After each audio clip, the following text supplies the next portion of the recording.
Okay, this is the intro to the Sabbath service, AM to the U.S., PM to the UK for the 23rd day of May 2020. We'll give the Hebrew date when we go live on Facebook Live, and we'll go live as soon as we get we'll begin as soon as we get a green light from Facebook Live. Shabbat Shalom, happy Sabbath after a week of 6 days that we should be doing our work and all that good stuff. And we've got a triple play I hope to be able to do today with God's End Time Apostle Herbert Armstrong. I want to welcome some of you who are brand new to understanding what it is that we do here on this program that relates to the work that God did through an end-time apostle. Now, first of all, let me give you some dates. On the Hebrew calendar, today is the 29th day of the second month. It's the 23rd day of May 2020 on the pagan Roman calendar. But that calendar is going to be a thing of the past after Jesus Christ returns and ushers in and restores the kingdom of God to this earth. We'll no longer be operating from a Roman Empire associated with the holy, quote-unquote, Holy Vatican and its representatives, a pope and cardinals and etc. We'll have one world government under Jesus Christ, restoring the kingdom of God to this earth, and we'll be operating under God's sacred calendar, the Hebrew calendar. And you can see down here on my lower third, let's see, can we bring that shot in a little tighter? In fact, I developed, well, first of all, we'll just bring it in here. Now you can see, I can point to the lower third a little easier. Right here on this left side of the lower third, you'll see it says the 29th day, second month. In the even-numbered months on the Hebrew calendar, there's usually an odd number of days, 29 days. There's 29 days and 30 days alternately on the Hebrew calendar.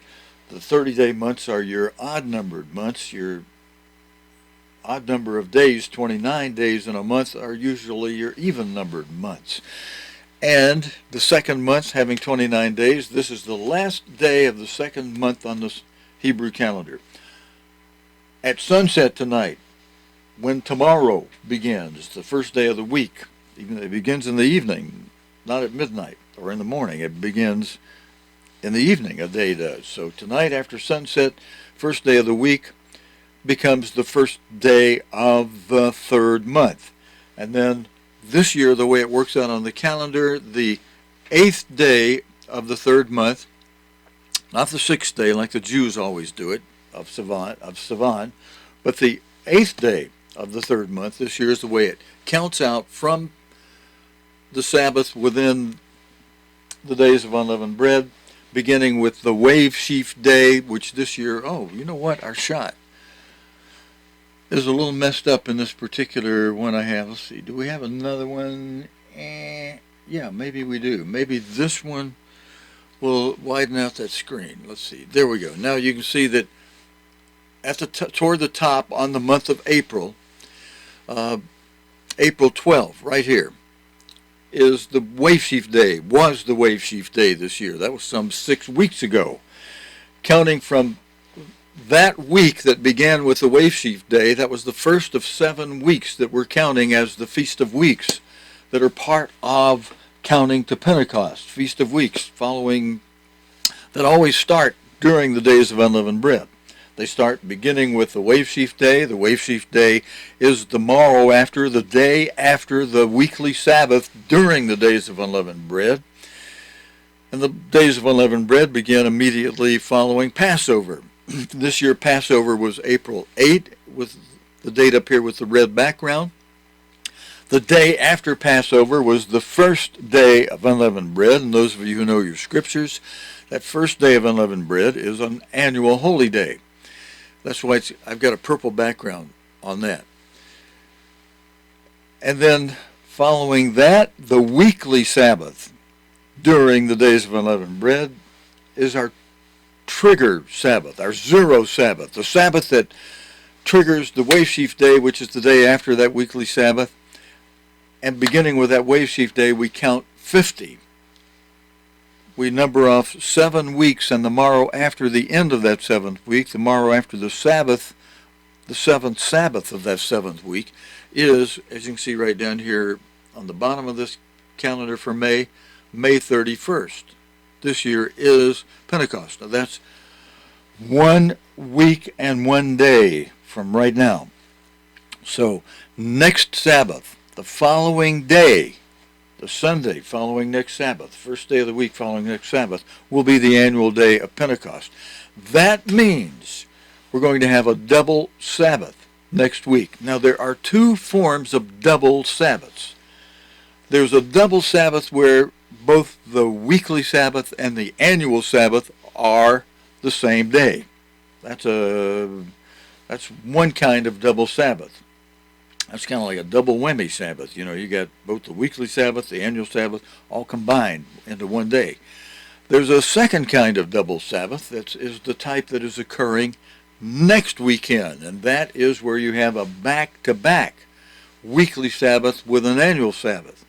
And next week, that's exactly what we have. 1 week from today be regular Sabbath, but it'll be the 7th Sabbath of the 7 weeks since the Sheaf Day, or 7 Sabbaths since the target Sabbath of April 11 this year. That was your 0 Sabbath that triggers the Sheaf Day, the morrow after the Sabbath during the days of unleavened bread. That's your 0 triggering Sabbath. Then the Sabbath that is at the end of the week that began with the Sheaf Day, that is week number 1 of your 7 weeks of counting. Today we're at May 23rd, and the Sabbath that's at the end of the week that's in this row where I'm pointing, that began with May 17, and that, did I say the 6th week? I meant to say that today's the end of the 6th week of the 7 weeks. May 23rd. And when you've got 6 weeks of 7 days each, you multiply 6 times 7, today should be, in your count, the 42nd day of the 50-day count. Day number 42. That's why in the right-hand margin over on the far side over there, I've got the end of the first week, your Sabbath is day number 7. The end of the second week, that Sabbath, May 25, was 14 days into the 50-day count. Then on May, those 2 were April. April 19 was the end of your first week. That Sabbath was day number 7. The end of the second week, April 25, was your 14th day. At the end of the second week of the Feast of Weeks, of the 7 Feast of Weeks. Then at the Sabbath that was at the end of the week that began on April 26th, but ended on May 2nd, we were at day 21, then we were next week at day 28, then day 35 on the Sabbath days of the end of these weeks. And this week, at the end of this 6th week of the 7 weeks that we're counting toward Pentecost, we are now at day number 42. You can see it over on the far side. Day 42 is what May 23rd is. That means we've just got 42 from 50. We just got 8 more days to go. Tomorrow, on Sunday, the first day of the week, May 24th, will be the 43rd day. May 25 will be the 44th day. May 26th, 45th. May 27th, the 46th. May 28th, Thursday, will be the, 43, 44, 45, 46, 47th day. Friday, May 29, will be the 48th day. Then the end of the week, next Sabbath, May 30 will be day number 49, and the morrow after that 7th Sabbath, May 31st, will be day number 50, and that is Cost Penta. That's our count 50, or Pentecost 50 count. Penta means 50, cost means count in Greek, so we got 50 count Pentecost, and that's May 31st. All right. Now, hitting you with that early in the morning, I hope your brain is still functioning, because we've got 3 outstanding telecasts by God's end-time apostle Herbert Armstrong today. And let's see, I got one more screen. Where did that screen go? I think we got 3 layers now of shots. Yeah. I've got this screen that I want to share with you, where what happens? All right, I got that calendar squeezed in here, and on the far side we've got Leviticus 23, verse 15. I just want to read that and verse 16 to you before we go on to Mr. Armstrong. And you shall count unto you, well, it's kind of squeezed up tight, isn't it? I think we're going to have to work that a little different. You shall, tell you what, let's go ahead and bring that out full screen for just a moment. So as we're reading it, oh, let's see, that's not the screen, that's not the full screen scripture screen. Okay, where's that one? Hang on, it's here. We have a new screenshot thing, and here it is, right here. All right, now, and you shall count unto you from the morrow after the Sabbath, and this is the regular weekly Sabbath, from the day that you brought the sheaf of the wave offering. It actually, we're counting from that Sabbath that triggers the day that you bring the sheaf of the wave offering. Right there where this verse is saying from, which is not in the original Hebrew, it would be better translated, as God's end-time apostle Herbert Armstrong put it, it would be better translated if this were saying, beginning with the day that you brought the sheaf of the wave offering. The next part perfectly is rendered well, 7 Sabbaths shall be complete, and that is 7 Sabbath days. That's also an idiom for 7 weeks, because we're referring to the Feast of Weeks that begin with the first day of the week, like God designed it in the Garden of Eden, and end with the 7th day, the Sabbath. And 7 Sabbaths shall be complete, and then that next verse 16 says, even unto the morrow after, the day after, the 7th Sabbath. And that word there is Shabbat. Shabbat, not Shabbat. It's Shabbat. It's Sabbath. It's not Shabua, meaning week. There is a word for week, but God used the word Sabbath right here to tell us that it is strictly the morrow after the 7th Sabbath day. And yes, those 7 Sabbath days are at the end of 7 weeks that begin with the wave sheaf day that occurs on the first day of the week. So we have 7 perfect weeks, beginning with the first day of the week, all the way from creation, where God designed the first day of the week through the 7th. We have 7 of those kind of weeks, first day through the 7th. And then the morrow after the 7th Sabbath, you number as 50 days. You number as Pentecost. And you shall offer a new meat offering unto the eternal Lord God. All right, so that's how that works. And that's how we come up and wind up with May 31st this year as Pentecost. It's going to change each year. It's not always going to be the same date. As you know, even other annual holy days that are fixed are very rarely the same day on the Roman calendar from year to year. And more often they're very different, because of the way the Hebrew calendar counts and the way the Roman calendar works. Actually, the Roman calendar doesn't work. Every so many years they have to lop 10 days out of it to fix it. All right, so beginning with the Wave Sheaf Day on April 12, if we count that as number 1, as we should, we wind up with number 50 right here at the bottom of these April and May Roman calendars. We wind up with May 31st as count number 50, day number 50, and the 50-day count. A week from tomorrow, Pentecost. Double Sabbath, regular right after next week's weekly Sabbath. Then at sunset it begins the annual Sabbath of Pentecost next week. So our count is coming down on us. So I hope everybody's ready for the next holy day. All right, let's not belabor it over much. I'm going to, let's go back to, let's see, where have I got one of those shots? I think this shot right here, if we do this, when I adjust this to, oh, by the way, we're going to sing, and right after Mr. Armstrong speaks, or should I do that sermonette style and keep you in suspense for Mr. Armstrong for just a minute? As we go through some new hymns I now have with scrolling lyrics, we've made a little progress with that. I want to teach some of you fellows, and I hope you fellows in New York are online. In fact, let me see. I better call and wake some of you up. Of course, on the East Coast, you are an hour ahead of us here on the West Coast, so you should be up with no problem. But a couple of fellows I'm interested in seeing their progress. All right, now they were talking about going on a trip to North Dakota.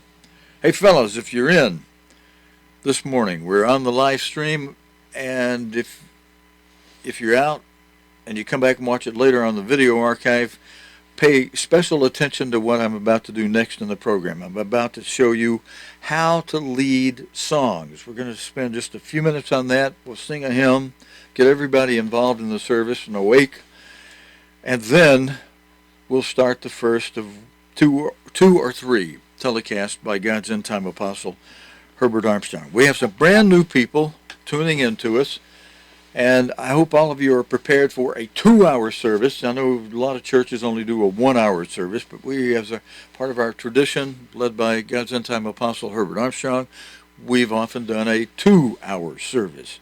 And most often, I mean, as a regular practice, we do a 2-hour service.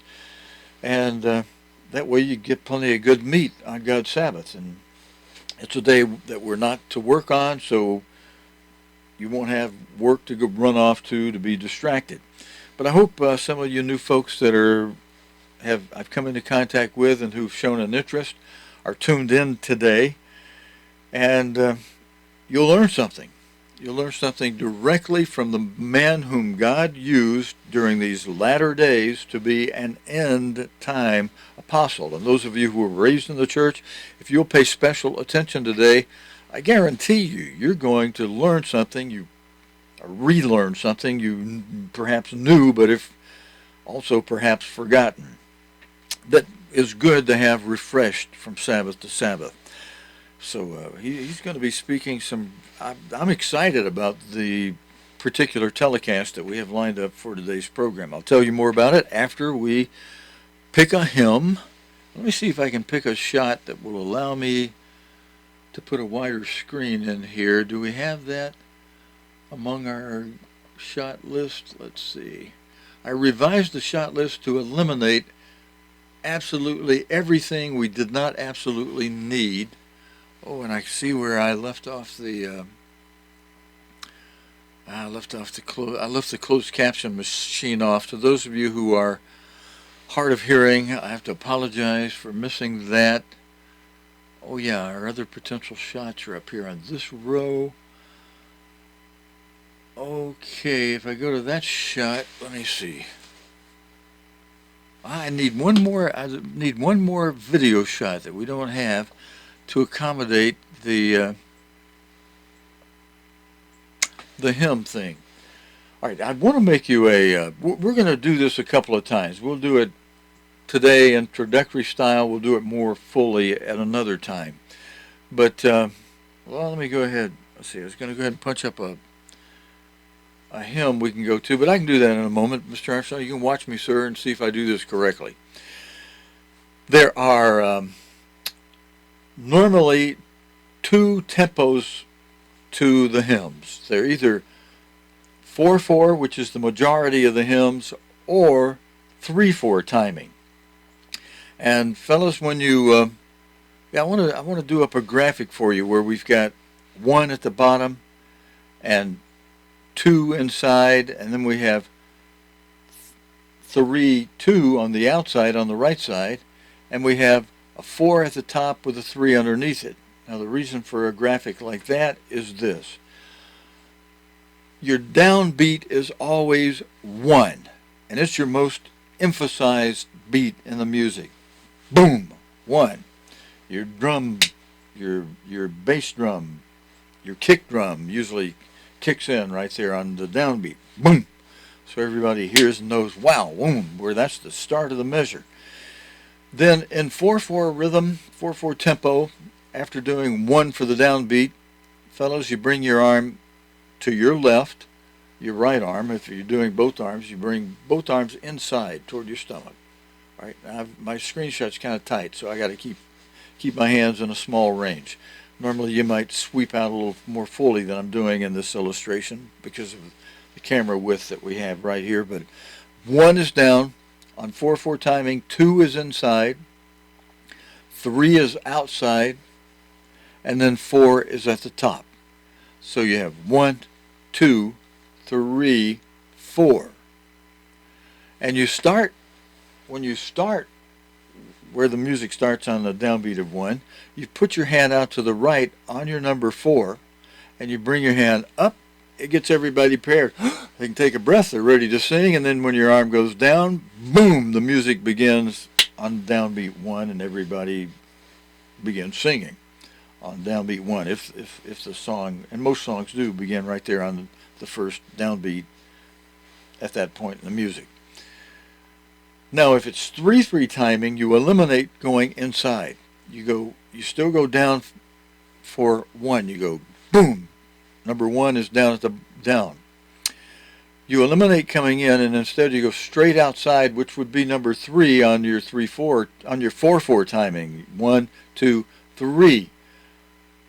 But since 3/4 timing only has a count of 3, we need to get outside so we can go up, swing up from an outside position. So we go down straight to the outside for 2, up for 3 on 3/4 timing, and then we start that tempo over again with the downbeat 1, out for 2, up for 3, down, out, up, down, out, up, and you have 1, 2, 3, 1, 2, 3. And just so you can immediately see a comparison of that, your 4/4 timing, you start on the outside again, swing up, everybody take a breath, and then we go down for the downbeat 1, inside for 2, outside for 3, up for 4. 1, 2, 3, 4.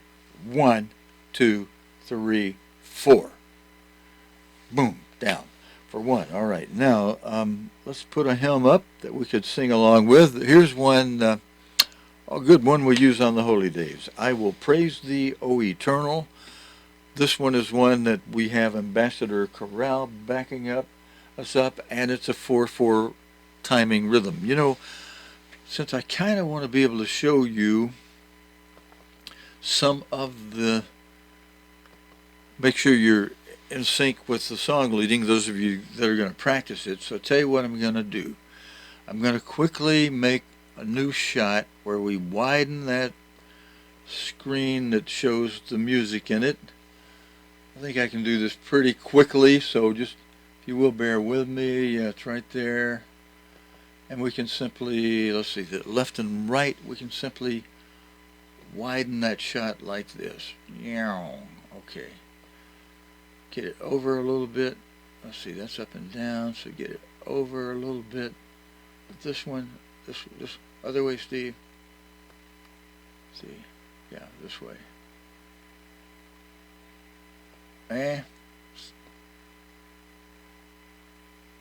Okay, good. I think we got it reasonably in there. I think I could widen that just a little bit like this. I could widen that a little bit more, actually, like maybe this. There we go, I think. All right, let's get a pretty good shot. Let's see, come up just a hair. All right, usually I work on these when we're off the air because we can get really fine to get them right there in exactly the right spot. Sometimes takes a lot of fine tuning. But now let me put this shot where you can see it. All right, so now we can see the whole screen that I want to show you here, and let's all begin. I'll start you out. The chorale is singing, so I don't have to lead the singing too much. I can sit here and wave my hands with those of you fellows who were wanting to learn and practice some song leading. Okay, so let's go with Psalm 9, page 8 in the purple hymnal. Those lyrics will scroll on screen. You don't need to open up your book. Just pay attention on screen. Sing along with I will praise thee, O eternal.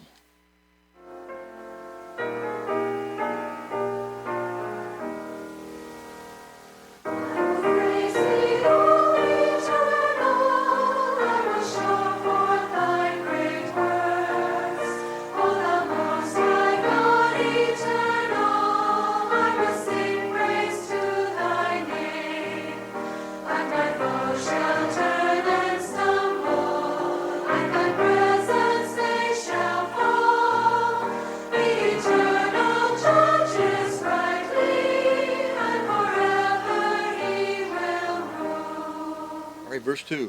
1.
Thanks to those of you who joined in with us and endured our little song leading practice for the fellows that are learning how to do that. Thank you very much. All right, let's go on and do another hymn. Here's another hymn we often sing on the holy days. It's in 4/4 rhythm. So for right now, we'll stay with 4/4 rhythm. Then maybe after Mr. Armstrong gives the first telecast, we'll come back with just a little review of what Mr. Armstrong said. Make sure you got some of the pertinent points. And we'll sing a hymn that has 3/4 timing. So you fellows that are wanting to lead song leading can practice 3/4 timing. Now, once again, your 4/4 timing is you start with your hand out, swing it up, and when the music begins, the first part where the people sing, it's downbeat 1, inside for 2, outside for 3, up for 4. Now, a fine point I didn't teach you, sometimes when this end of the song it kind of holds, you can hold your hand out there while the people are singing 1, 1, 2, 3, 4, and then you can quickly go to downbeat 1 after they've held, where it is held longer. They write it into the music that way, and you can help the people know we're holding that out. You keep your hand out there, You can keep the rhythm going with the other hand so that you can quickly get both hands back into sync, but the people know when you hold one or both hands out, hey, we're holding those words a little bit longer, and then boom, we get back on normal flow of things with the downbeat 1 again. You know, that's a more technical point. If I had some of you up here practicing and doing it, we would pick some places where we would do that. But you can watch me and maybe pick it up. All right, let's sing Psalm number 81, page 62 in the purple hymnal. Again, the scrolling lyrics will be on the screen. The scrolling lyrics will be on the screen for you as we sing Praise the Eternal with a hymn. Everybody ready? Here we go. Verse 1. Praise the Eternal with a song. Sing to the God of Jacob. Praise the chorus, make a joyful noise. Bring out the harp and timbrel. Blow on the trumpet, sound the drum. On our solemn feast day. This is the statute and the law which God has ordained for Israel. Hear, O my people, hear my voice. I will admonish Israel.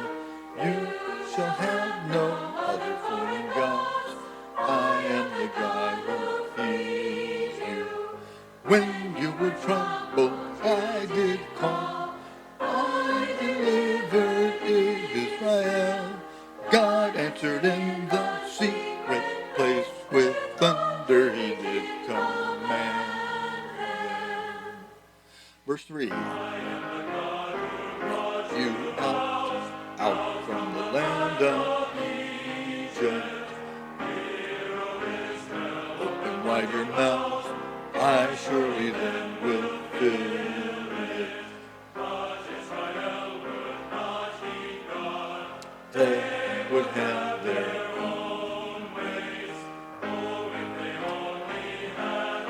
day, then God will surely free them.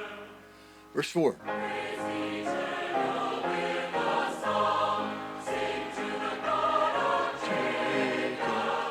Raise the chorus, make a joyful noise, bring out the harp and timbrel.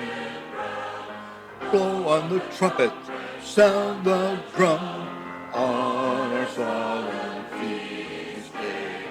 This is the statute and the law which God has ordained for Israel. All right, thank you again for those of you who sang along with us on that. There are a couple of hymns to get everybody involved and give the fellows who are learning song leading a little practice along with me, and it's kind of fun to do, and it could be helpful to those who are with you to be right on the downbeat with you, especially if you have a live pianist that is playing the hymns. All right, I said we were going to go to at least a couple of Mr. Armstrong's. We'll come back for Blessed and Happy is the Man a little later. Let's back it up to one of the first ones we have today.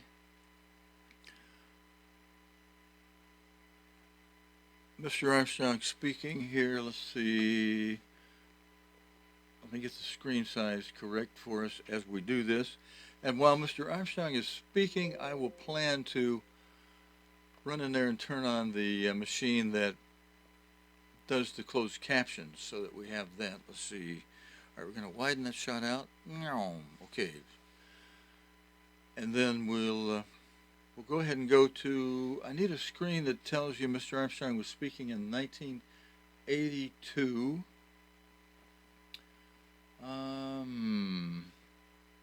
Hang on a second, I have one of those pre-built for us. Just 1 second. Now we're going to have God's End Time Apostle with that first message for us. And I've had to rebuild all of these screenshots after we had some problems. While I look for that, let me put this screen up here for a moment so you can just have a look at, if you want to count from April 12, the 50 days to including, now you count April 12 is day number 1. The Wave Sheaf Day is always day number 1. If you want to just double check it and count it, start right there and just count one by one from April 12 all the way down to May 31st. You'll see the count winds up when we get to day 31st. That is day number 31, as it should be. And it looks like I'm going to have to build that shot I want. Okay, I didn't mean to put that in the way. I'm just looking for shots that will have the banner. All right, here's the banner. It's on shot 14. All right, so as long as I know where that is, because at one point we'll have to change it. We're going from 1982 to 1983 while Mr. Armstrong speaks today. We'll start out with a 1982 speaking occasion, and then shortly thereafter we'll go to a 1983. I found one right here. All right, if we switch to this screen, okay, we've got the label we need at the top, and we've got the room for the closed captions to come through. All right, we're going to cut away now to Mr. Herbert W. Armstrong, God's End Time Apostle for the Philadelphia era, an era that continues until the fifth seal opens up with the Great Tribulation, and at the same time the two witnesses begin their work, and Philadelphia, those who are truly Philadelphian, are flown Revelation 12:14 style via two wings of a great eagle to that place mentioned in Daniel 11 as the tri-regional area that's the only area protected from the king of the north, from the beast, where God, it's a wilderness area where God flies those who have been faithfully performing Luke 21:36 by watching and praying always. I'll cover that in more detail later. Let's go right now to God's End Time Apostle, Herbert W. Armstrong. And you'll here we go. Major airplane crashes. Devastating hurricanes. nuclear mass destruction of whole cities. Does God lack the power to prevent it? But what about all of these evils, the violence, the human suffering that humanity has been going through all of these years? Now comes a new school of religious thought called process theology.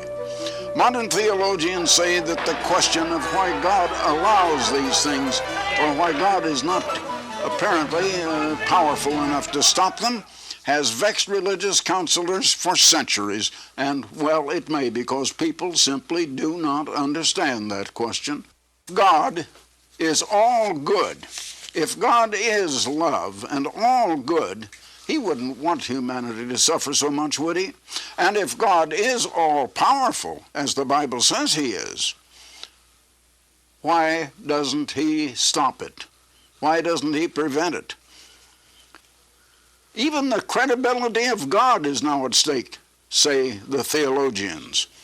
The world, they say, has grown weary of religious ministers trying to defend God and explain why God allows these things, and at the same time saying that God is all love, God is all good, and God is all powerful, and he could stop it, and yet he doesn't.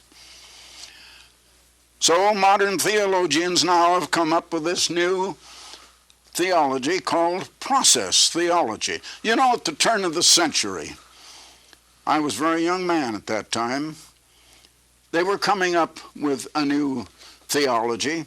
They were turning to what is called modernism in the northern part of the United States. Most of the churches in the southern part of the United States remain more or less what we call fundamentalist. But they were becoming modernist. In other words, they were denying any deity to Jesus Christ. He was not divine. He had not existed before his human birth. He was only human, and they denied all miracles. And so now they're coming to this new idea called process theology. God, they say, is entirely loving. They will admit that now. There is a way, you know, that seems right to a man, the Bible says, but the end thereof are the ways of death. People try to use human reason, and they never can quite understand. This new theology, process theology, admits that God is all-loving, but that God is lacking in power. Now they paint God as all-loving, but lacking in power. And so we see many religious programs today saying God loves you. They want you to know that God loves you, but God is lacking in power. And they say nothing about anything after this life. They say nothing of the purpose of life. They say nothing about the kingdom of God, the only gospel that Jesus Christ preached. But what is the real trouble with this question? What is the reason that God has not stopped all this violence, all this human suffering? I want to repeat what I've said time and again, that in all the religions of this world, the many different religions, what we call pagan religions, and even the religion of Christianity, not one religion knows who and what God is. What is God? Is he a Trinity? Is God one person? What is God? They just don't understand. And none either understands God's purpose. Does God have a purpose? Is he working on a purpose here below? You know, Winston Churchill said before the United States Congress during World War II that there is a purpose being worked out here below. Well, that certainly implied God, a higher power above, working things out, working out that purpose. Not one religion on earth knows what and why man is. Why is humanity? What is humanity? Why are we here? What is the purpose, if any? Now, what does God say about all of this? I want you to notice one of the things that God says in Isaiah in the 40th chapter, and beginning with verse 17. All nations before him are as nothing, and they are counted to him as less than nothing and vanity. To whom then will you liken God? Of what likeness will you compare to him? It is he that sitteth upon the circle of the earth. And many people say that the Bible didn't seem to know that the earth is round. Well, here it is. It is he that sitteth upon the circle of the earth, and the inhabitants thereof are as grasshoppers, that is, to God. That God stretcheth forth out the heavens as a curtain, and spreadeth them out as a tent to dwell in. To whom then will you liken me, or shall I be equal, saith the Holy One? Lift up your eyes on high, and behold, who hath created these things? He that bringeth out their host by number. He calleth them all by names, by the greatness of his might. There it speaks of his might, his power, for that he is strong in power, and not one fails. Not one of the things you see up in the heavens or in the sky fails. You know, the moon is going to come back in a certain place in regard to the sun every 19 years, precisely on time. The earth is going to turn on its axis. The different seasons come, and the earth turns back and forth from winter to summer, regularly without a single stop. And it is the power of God that is causing all of that, and that is mighty power. Yes, God has all power. What is the real origin of God? What is the origin of all these things? It is not evolution. That can be absolutely disproved. But in the Bible, in John 1, and the first 4 verses, I've read this so many times on this program. In the beginning was the Word, and the Word was with God, and the Word was God. Now in the beginning was one great personage called the Word, the spokesman, a great personage. And the Word was with another personage, God. And the Word was God. Now how could that be? Well, you might say in a certain place was John, and John was with Smith, and John was Smith. But John wasn't the same man. He's a different person. Now, John could have been Smith's father. John could have been Smith's son. They could have been of the same family. And I'm going to show you that that's precisely what this means. There was the Word with God. Verse 2, the same was in the beginning with God. All things were made by him. Now, in Ephesians 3 and verse 9, you will read that God created all things by Jesus Christ. The Word, in other words, became Jesus Christ. And God created all things by Jesus Christ. Another scripture says he spake and it was done. That's in one of the Psalms. And the power that emanated from him and from God the Father, the power of the Holy Spirit, leaped forth and did the work, and all things were created in that manner. Now, further about God. What is God? In John, the 4th chapter, and verse 24, you read that God is a spirit. Now, man is not a spirit. I'm going to show you. Man is flesh. Man is composed of matter. God is not composed of matter. God is spirit. Now, spirit is something you can't see. Spirit is something that has no weight. Matter is something that occupies space and has weight. Spirit is different. We turn back now to the book of Genesis. Genesis 1 and verse 1, in the beginning, God. Now the word for God there was Elohim, and Elohim is a uniplural. In other words, more than one person, but forming one God. God then is composed of more than one person. Well, I just read to you, the Word was God, and the Word was with God. And so God was composed of the two. And when Jesus was born, he was begotten of God as his Father, and God then became his Father, and Jesus then became his Son. And so there was the Father and the Son, and they composed God. God is the family name. Now, the very fact that God is a family is very, very significant, and that begins to explain the whole thing, the whole question that I've brought up in this. In the beginning, God, it says, created the heavens and the earth. Now we turn down to verse 26, and we read that God said, "Let us make man in our image, after our likeness." Now in verse 24 and 25, God had made land animals, each after his own kind, cattle after the cattle kind.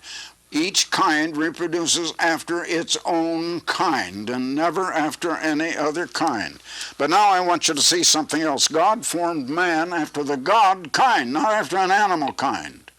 God is reproducing himself. Now, when you understand that, you begin to understand why God is allowing all the suffering on the earth today. I'll come to that in just a few moments. But I want you to notice verse 7 of the next chapter, chapter 2, Genesis 2 and verse 7. "And the eternal God," and eternal there was the name of the one that became Christ, "formed man of the dust of the ground, and breathed into his nostrils the breath of life, and man, made of the dust of the ground, became a living soul." Now the dust of the ground then became a soul. The dust of the ground is not spirit. The dust of the ground became a man, and that man is a soul, and a soul came out of the ground. And man then is mortal. However, in other places in the Bible you find that there is a spirit in man that is altogether different. The man is flesh. The man is mortal. The man does not have eternal life. He only has a temporary existence. He came out of the dust of the ground. And man's existence, or what we call human life, is supplied by the breath of air. It's the breath of life, it says here. Also, the blood thereof is the life thereof, say other scriptures in the Bible. The pumping of blood through your body. And it all has to be refueled by food and water out of the ground, and we all come out of the ground. Now, we've gone that far. The man that God created now had to make a choice. God's purpose was to reproduce himself. God said, "Let us make man after our image." God was reproducing himself. Now, character is the ability of some separately created entity to come to a knowledge of right as from wrong, of truth as from error, of good as from evil, to choose the right or the good and to reject the evil. And even though he might want to do the evil, to have the will to do the good and not the evil. That is character. Now, God is the supreme, holy, righteous, perfect, spiritual character. And if he is reproducing himself, he must reproduce that character in man. Man must have that character. Now, here was a man made from the ground. How is that character going to get into just something made out of the ground? In the first place, God placed a human spirit in him. That human spirit could have a relationship with God, who is spirit. But God placed before that man two choices. And it's symbolized by two trees in the Garden of Eden, if you read in the second chapter of Genesis and continuing on into the third chapter of Genesis. The one tree was the tree of life. Now God gives the Christian life today. How does he give that life? It comes through the Holy Spirit. He that has the Spirit of God has life, and he that has not the Spirit of God does not have life. And if Christ is in you, and the Spirit of Christ is in you, you are his. If the Spirit of God is not in you, you are none of his. Romans 8 and verse 9. And verse 11, if the Spirit of him that raised up Christ from the dead dwells in you, he that raised up Christ from the dead will also make immortal your mortal body by his Spirit that dwells in you. Now, God made us mortal, but he made us to become immortal. And the man had to make a choice, because character had to be built in the man. Character had to be built in him. Now the other tree, the other choice before him, was to take to himself the knowledge of good and evil. The other tree was the tree of the knowledge of good and evil. To decide altogether by himself. How do we come to know the truth of God? In 1 Corinthians, the 2nd chapter, in verse 9, it says that eye has not seen, ear has not heard, nor has it even entered into the mind of man the things that God has prepared for us, or in other words, spiritual knowledge. But God reveals these things to us by His Spirit. Only by His Spirit. So the Spirit of God reveals God knowledge, spiritual knowledge, and the spiritual character. But man decided to take that kind of character to himself, to decide right from wrong, truth from error. So God at that time closed up the tree of life. In other words, He shut up the Holy Spirit from man. And God had set out then a 6,000-year purpose in which to develop the godlike character in man made from the dust of the ground. That is God's purpose, to make us immortal like God, until we become God as He is God. And that has got to come through human experience, but it has to come from God with our consent, our desire, and our decision and our wills. And in 1 John 3, in verse 1, behold what manner of love the Father has bestowed upon us. Now here is the fact that God loves us. What manner of love He bestowed on us, that we should be called the sons of God. Ultimately to be born of God, now begotten of God. But God is reproducing Himself, and we're called the sons of God. Therefore, the world knows us not, because it knew Him not. Now, verse 2, very important. Behold, now, even right now, are we the sons of God, but only begotten, not yet born. And it does not yet appear what we shall be. In other words, what we shall be, you can't see yet. It doesn't appear. It doesn't appear. But we know that when He shall appear, we shall be like Him, for we shall see Him as He is. How is He? Well, I'll tell you, in the first chapter of Revelation and other places in the Bible, you'll find that His face is as the very sun in full power and strength. So bright it would put your eyes out if you look at it without a smoked glass. His eyes are like flames of fire. God is a spirit, and if you could see spirit, and you can't, but if you could, that is what you would see. And that is what we will be when God comes. We'll be like Him when He appears, and that is referring to the second coming of Christ, which is now imminent for this very generation in which we live now. Now, the purpose of God is character building. So God made us of matter. Now, why did He make man then of matter? And it's only matter in us and physical nerves that suffer that causes all of the suffering. Well, we read back here in Isaiah 64 and verse 8. But now, O Lord, Thou art our Father, and we are the clay. Now, we're the children of God if we're converted Christians, and You our potter, and we are all the work of Thy hands. You know, even Job was asked, if a man die, shall he live again? He said all the days of his appointed time he would wait, meaning in the grave. And he said, Thou, God, will call, and I will answer thee. Thou shalt have a desire to the work of thy hands. Job knew he was the work of God's hands. We are the clay. God is the potter. A potter molds and fashions clay into the form and shape He wants.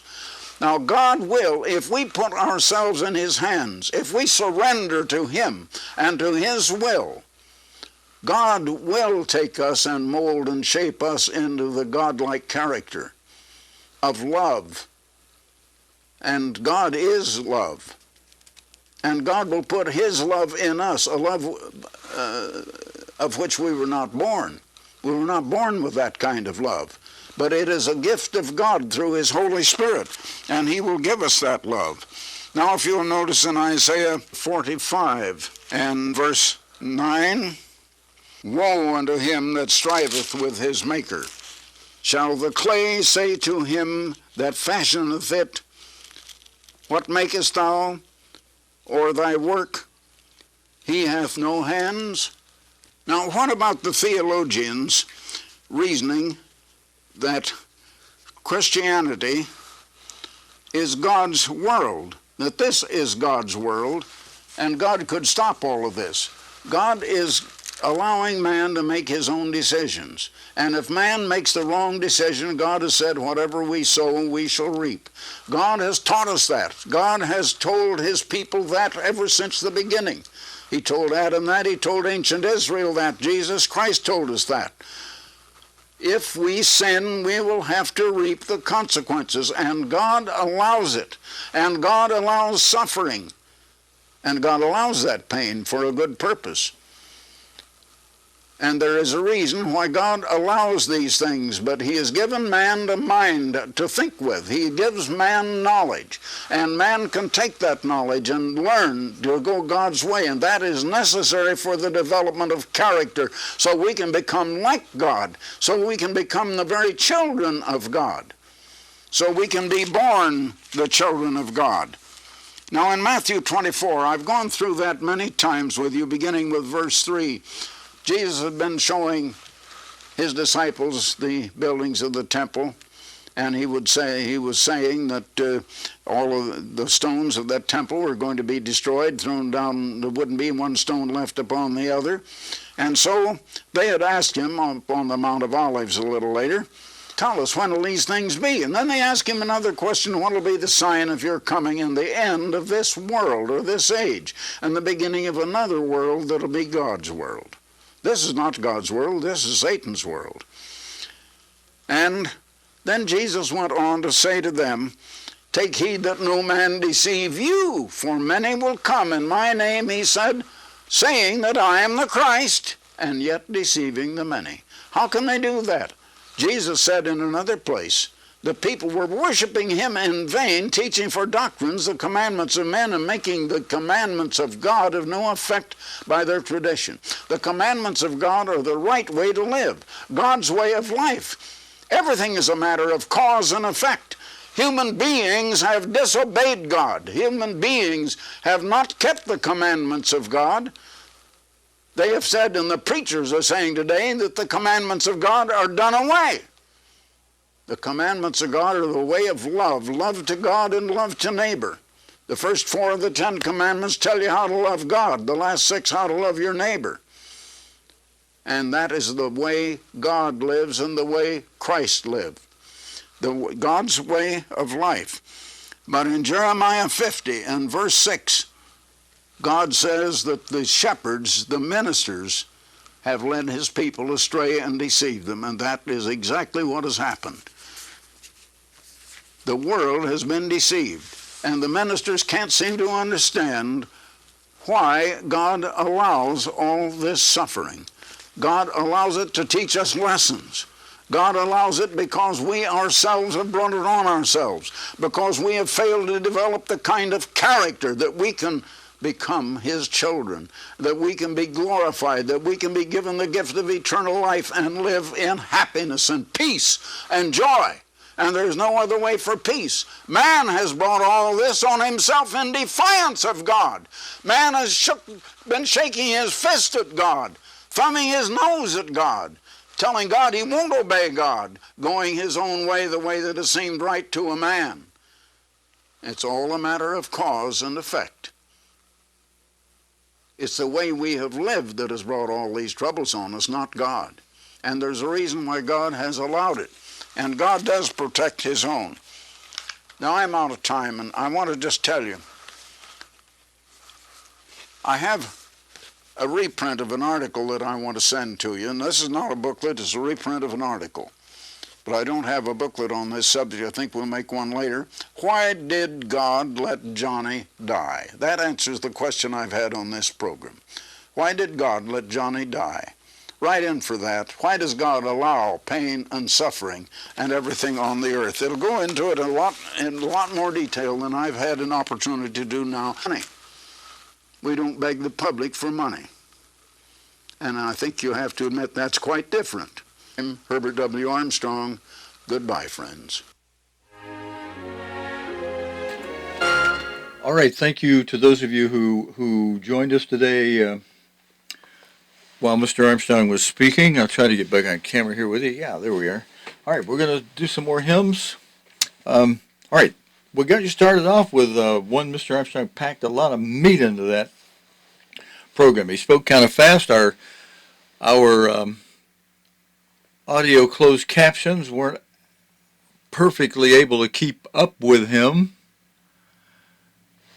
although it seems to be operating pretty well as I'm speaking here at a reasonably slow pace.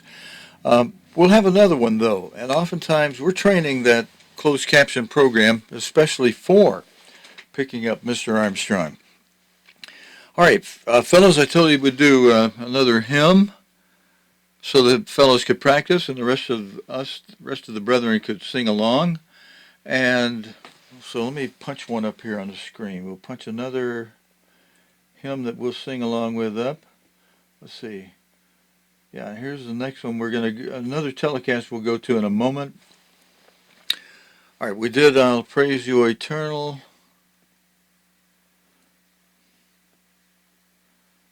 All right, Blessed and Happy is the Man. We have that on our cue. One of the hymns we often sing on regular Sabbath. It's hymn number 1, and a good one to keep in mind because it encourages us against sin if we want to be happy and blessed by God. And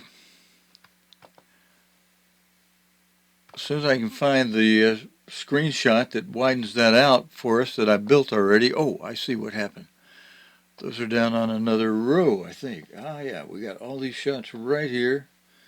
All right, here it is. This one right here should widen that out. It did, okay. So, we can sing together, and fellows, I can try to lead along with you, only we want to do one thing, and that is we won't need the closed caption while we're singing, and the closed caption get in the way of the scrolling lyrics.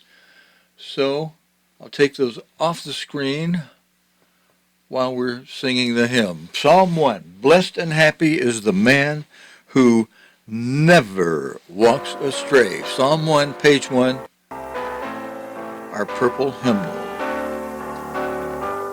Everybody together, verse 1. Blessed and happy is the man who does never walk astray, nor with the ungodly man stands in sinners' way. All he does prospers well, but the wicked are not so. They are chaff before the wind, driven to and fro. There in stormers' chair he sits, for he places his delight in God's law and meditates on it day and night. All he does prospers well, but the wicked are not so. They are chaff before the wind, driven to and fro. Verse 3 now, everybody. We shall be a tree that grows, planted by the river's side, which in season yields its fruit, green its leaves abide.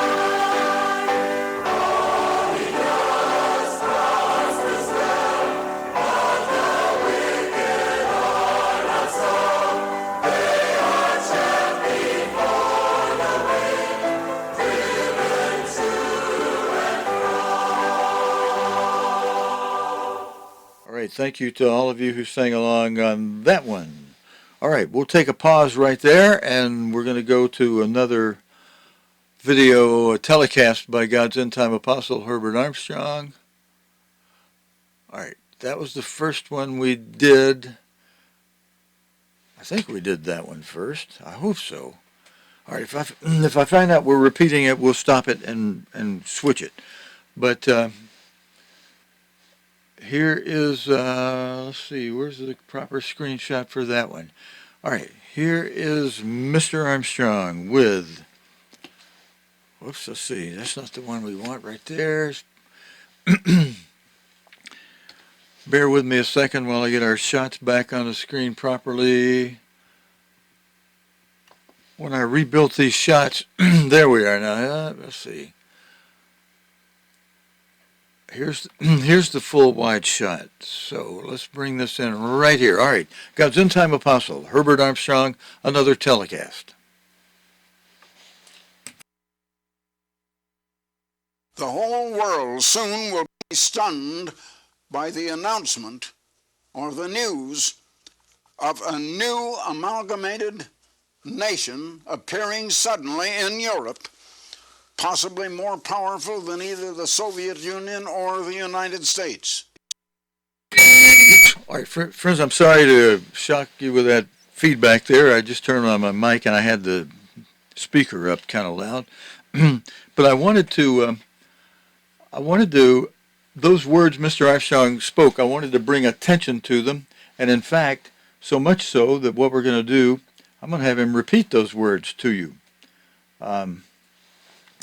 Because as he mentioned it, suddenly, let's see, Mr. Armstrong, how did you say that, sir? In fact, we'll have you repeat that a couple of times. The whole world soon will be stunned by the announcement or the news of a new amalgamated nation appearing suddenly in Europe. Okay, as he put it, a new amalgamated nation suddenly appearing in Europe. That may mean the nations as we know them today, Germany with the boundaries it has, or France with the boundaries that it has, or any of the other 27 remaining countries in the EU. You know, Britain at the beginning of the year withdrew itself, it exited in what was called a Brexit because of BR for Britain and EX for exit. They combined that to be Brexit. You know, EXIT, and putting BR in front of it for Britain, Britain exit, Brexit. And the 27 that are left may be divided up and rebordered and restructured so that you wind up with 10 nations instead of 27. Or, 10 instead of whatever number they work them from, however they do it. And one amalgamated nation, those 10 give their power to one beast. They'll reform the old Holy Roman Empire. Mr. Armstrong, I hope you don't mind my stopping and just reminding all of us and myself as we listen to you for some very important information from the God's apostle for the Philadelphia era. I'm going to repeat it again. I know I step on the toes of almost every other minister out there in these various vanity plate groups who have said that the Laodicean era is here now, that the Philadelphia era died with Mr. Herbert Armstrong. That goes absolutely in contradiction to what God taught us through the lips of Mr. Armstrong, who said the Laodicean era will not begin until the fifth seal opens up. The fifth seal has not opened. The fifth seal, when it opens, begins the Great Tribulation. And the first thing the Roman Empire, the revived Holy Roman Empire, will do when the fifth seal opens up, when the Holy Roman Empire ascends out of the bottomless pit, is to do what the generals toward the end of World War II said, saying, look, we know we've lost this battle, this round 2 of World War, but we haven't lost the war. We know the mistake we made, and next time, or in other words, during round 3, during the next battle of World War, we will knock out the superpowers first. That's what we should have done this time in World War II, they said. We should have knocked out the superpowers, and they were express. of the United Kingdom and especially of the United States. We should have knocked them out first. And next time, we're not going to repeat that mistake. That's what we'll do. Next time, we'll blitzkrieg. A blitzkrieg in German is like a lightning bolt strike. You know, lightning comes out of the sky. You don't know where it's coming from. It just could be here, could be there, but boom, it comes. And when it comes not creeping up slowly like a snail. It comes like a lightning bolt. Boom! And with power and destructive, very destructive power. And that's what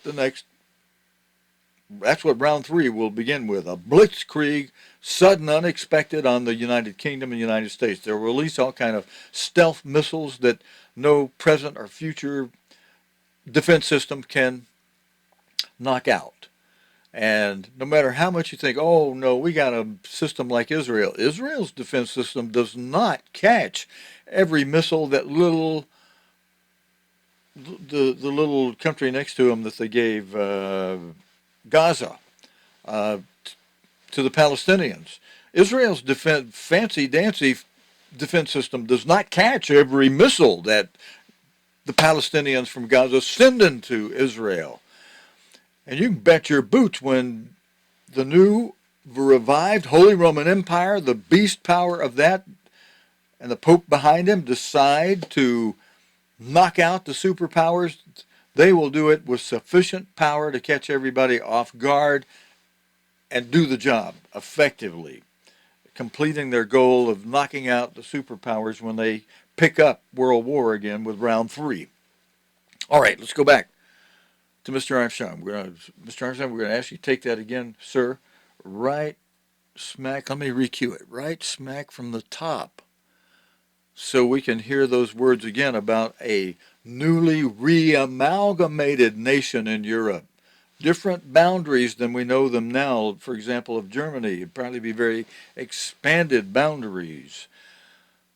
Will suddenly come out of the bottomless pit and revive that old Holy Roman Empire. Now, after Mr. Armstrong speaks, be prepared. I'll come back. We'll go through the scriptures if he doesn't in this program. Like he said, he wants the ministry to give you the details that he doesn't have time to give you. We'll go through some of those scriptures that show the timing sequence of what he's saying in this telecast. Back to Mr. Armstrong now.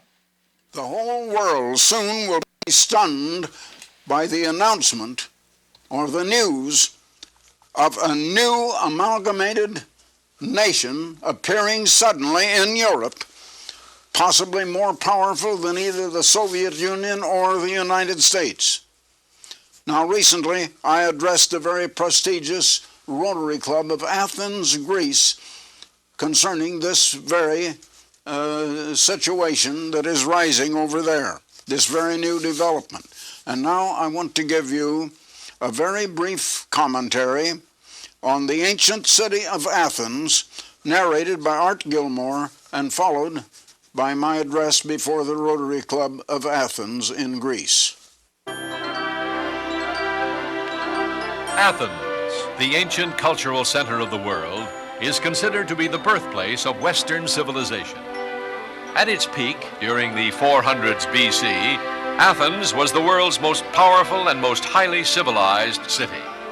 From it sprang works of drama, history, poetry, and philosophy that have greatly influenced literature and thought throughout the centuries. Athenian architects built masterpieces of classical beauty. The ruins of many of these structures still stand as monuments to that age. The large flat hill called the Acropolis is surmounted by the Parthenon, the finest building constructed in ancient Greece. Its white marble columns seem to define classical Greek architecture. Across from the Acropolis stands Mars Hill, where the Apostle Paul revealed to the Athenians of his day the identity of the unknown God to which they had erected an altar. Paul also traveled to Corinth, directly west of Athens, and established a thriving church. Intriguing ruins of temples, roadways, markets, fountains, and theaters still stand today. East of the Acropolis, the first of the modern Olympic Games were held in Athens in 1896 in the Panathenaic Stadium, constructed of marble. It can hold 70,000 spectators. Today, Athens is the cultural as well as the financial center of Greece. Athens' Elefsis Bay reflects the importance of Greece in the world's shipping and petrochemical industries. The influential Greek Orthodox Church numbers among its membership the great majority of the population of Athens. Into this great city, rich in history, culture, and religion, came Herbert W. Armstrong, bearing a message which had not been heard in Athens since the days of the Apostle Paul. Mr. Armstrong was invited to address the Athens Rotary Club. Its membership consists of many of the leading businessmen and financiers of Greece, including the head of Olympia Airlines, the national airline of Greece, George Voyadis, a leading member of Greece's parliament, and Konstantin Ringas, president of Hellenic Mediterranean Shipping Lines. Dear Mr. Armstrong, it's a great pleasure for me, and I could even say an honor for me, to welcome you to our city and to our club, which is the senior Rotary Club of Greece. But I'm passing over to my language in Greek because I would like that all people would partake of this welcome we are going to be giving you. Thank you.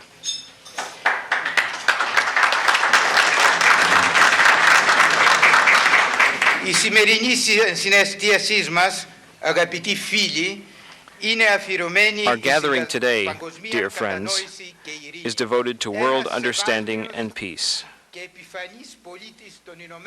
A very highly respected and distinguished citizen of the United States of America is to honor tonight the rostrum of our club, Mr. Herbert Armstrong.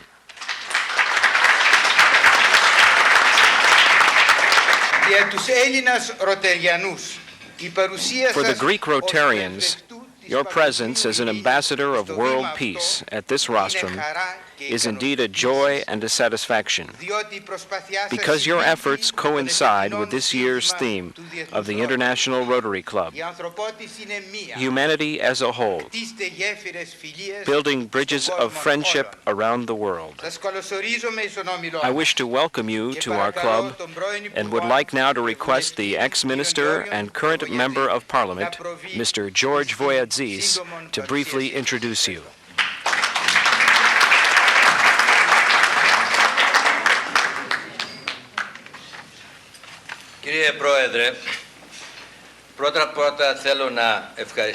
Mr. President, I would like first of all to thank most warmly the Rotary Club for giving the possibility to our honored guest, Mr. Armstrong, who is only staying for a short while here, to speak to you tonight.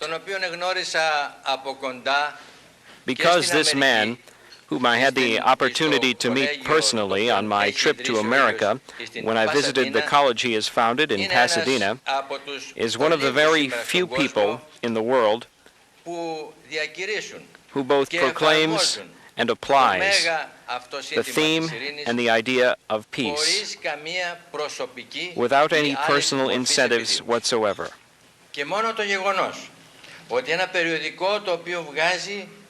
The mere fact that a magazine is being published at Ambassador College by Mr. Armstrong, which is entitled The Plain Truth, and which is distributed throughout the world with a circulation of 5.5 million copies, a magazine that declares, proclaims, and supports the ideas of world peace and the love of fellow man, this mere fact makes Mr. Armstrong a man unique in the world, a pioneer in his field.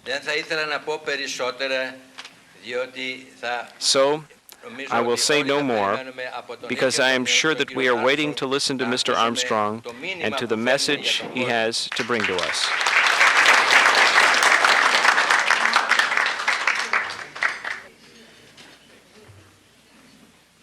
Ladies and gentlemen, good evening.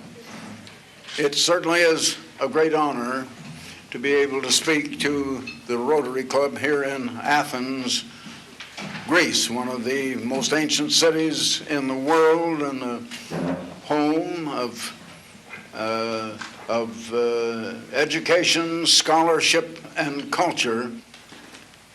I come to you as an unofficial ambassador for peace. Millions of men have given their lives in the interest of peace in wars. World War I was supposed to have been the war to end all wars, but it didn't end war. World War II didn't end war. There have been dozens and scores of wars since that time. War and threats of war are continuing to go on. The reason we do not have peace is because people do not know the way to peace.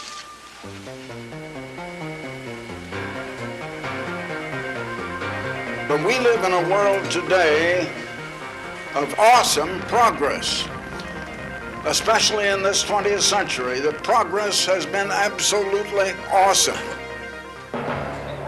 At the same time, we are living in a world of appalling evils, troubles, heartaches, suffering, starvation.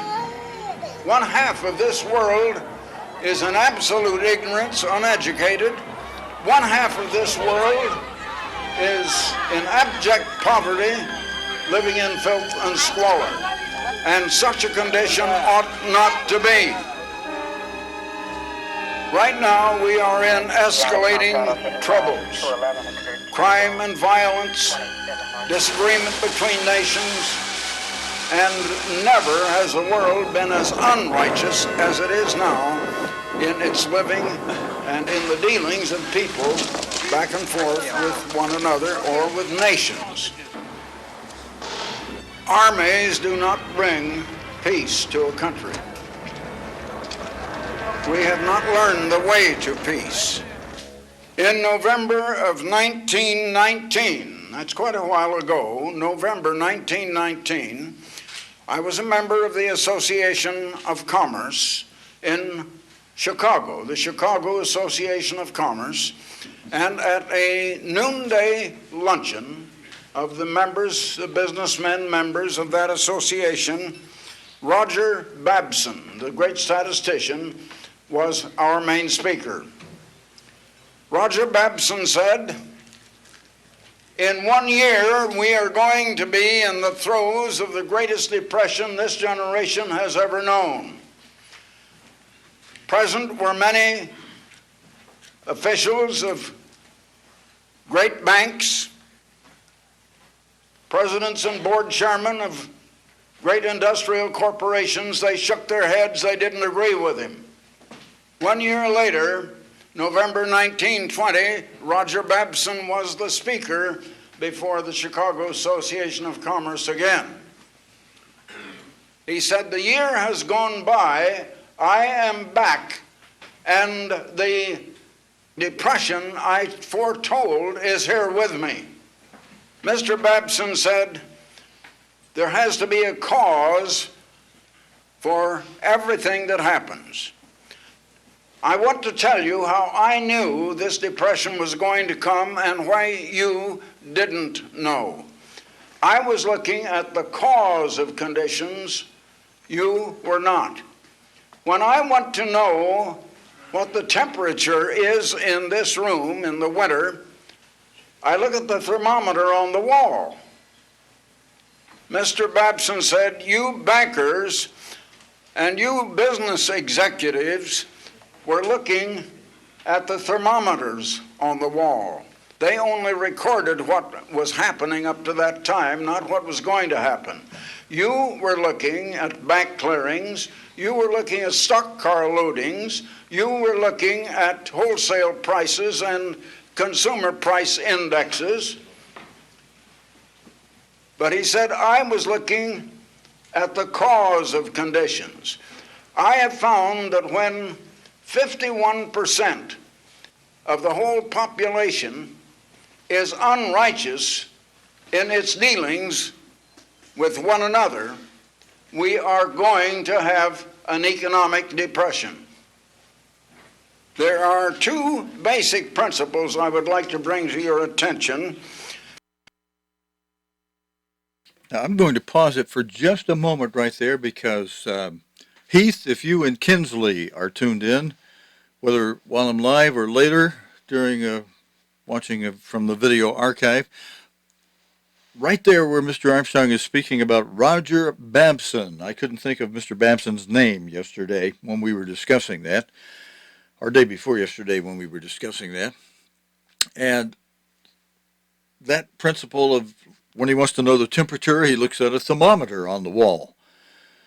But when he wants to know the condition of the country, he looks at two conditions to see whether the majority of the people are obeying God or not obeying God. And then he knows how things are going to go.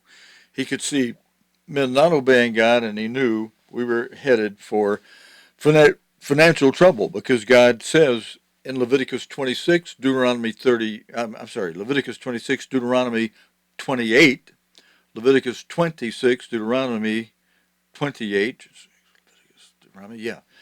the two blessing and cursing chapters. He begins those out by saying, if you obey God, if you obey me, if you diligently hearken to my voice and keep my commands, my statutes, my judgments. He says it different at the beginning of each chapter. And he enumerates the blessings in a little poetically different way, but basically he says if you obey, you get blessings. If you disobey, you get cursing. Some of the blessings for us they're both individual and national blessings. And some of them are addressed as collective, individuals collectively, so that it represents the nation. I'll make you the head, not the tail. I'll make you the lender, not the borrower, if you're obeying.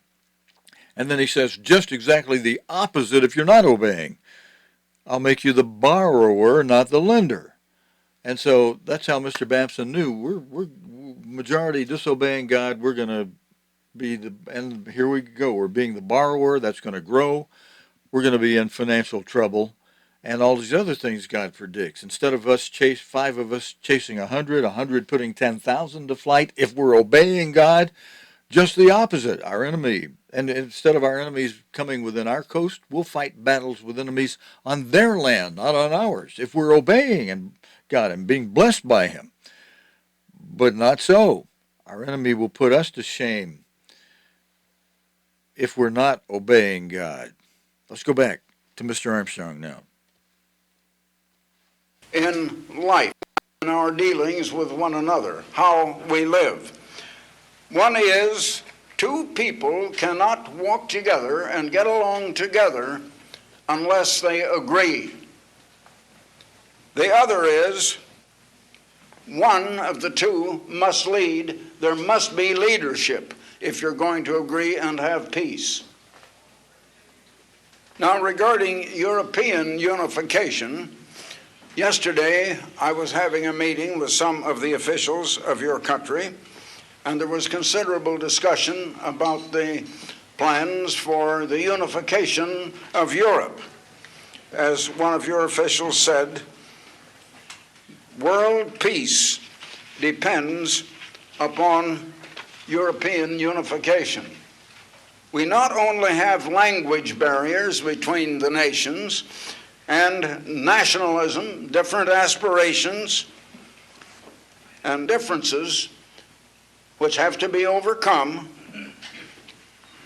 but many of the political leaders feel that they do not want to be church-dominated, and yet they're not going to be able to get together without the cohesiveness of church domination and the church bringing them all together. You see, even the church is divided between East and West. I can tell you, however, that I fully believe that rift is going to be healed. And I fully believe that unification will be unexpectedly and suddenly achieved, and the whole world is going to be stunned and astounded when it is announced that there is, in the continent of Europe, a new political unification, a nation as great or greater than the Soviet Union or the United States of America. Up to now, the principle of two walking together in agreement has not occurred. The churches have not walked together. The nations have not walked together. Different nations have their different aspirations, and they go to war over their ideas and to settle their disputes. Now, how did this spirit of antagonisms between individuals, between families, between nations, how did it all arise? How did it start? We look back to origins, and it had to be one of two origins. It either had to be evolution, or it had to be special creation by the great creator God.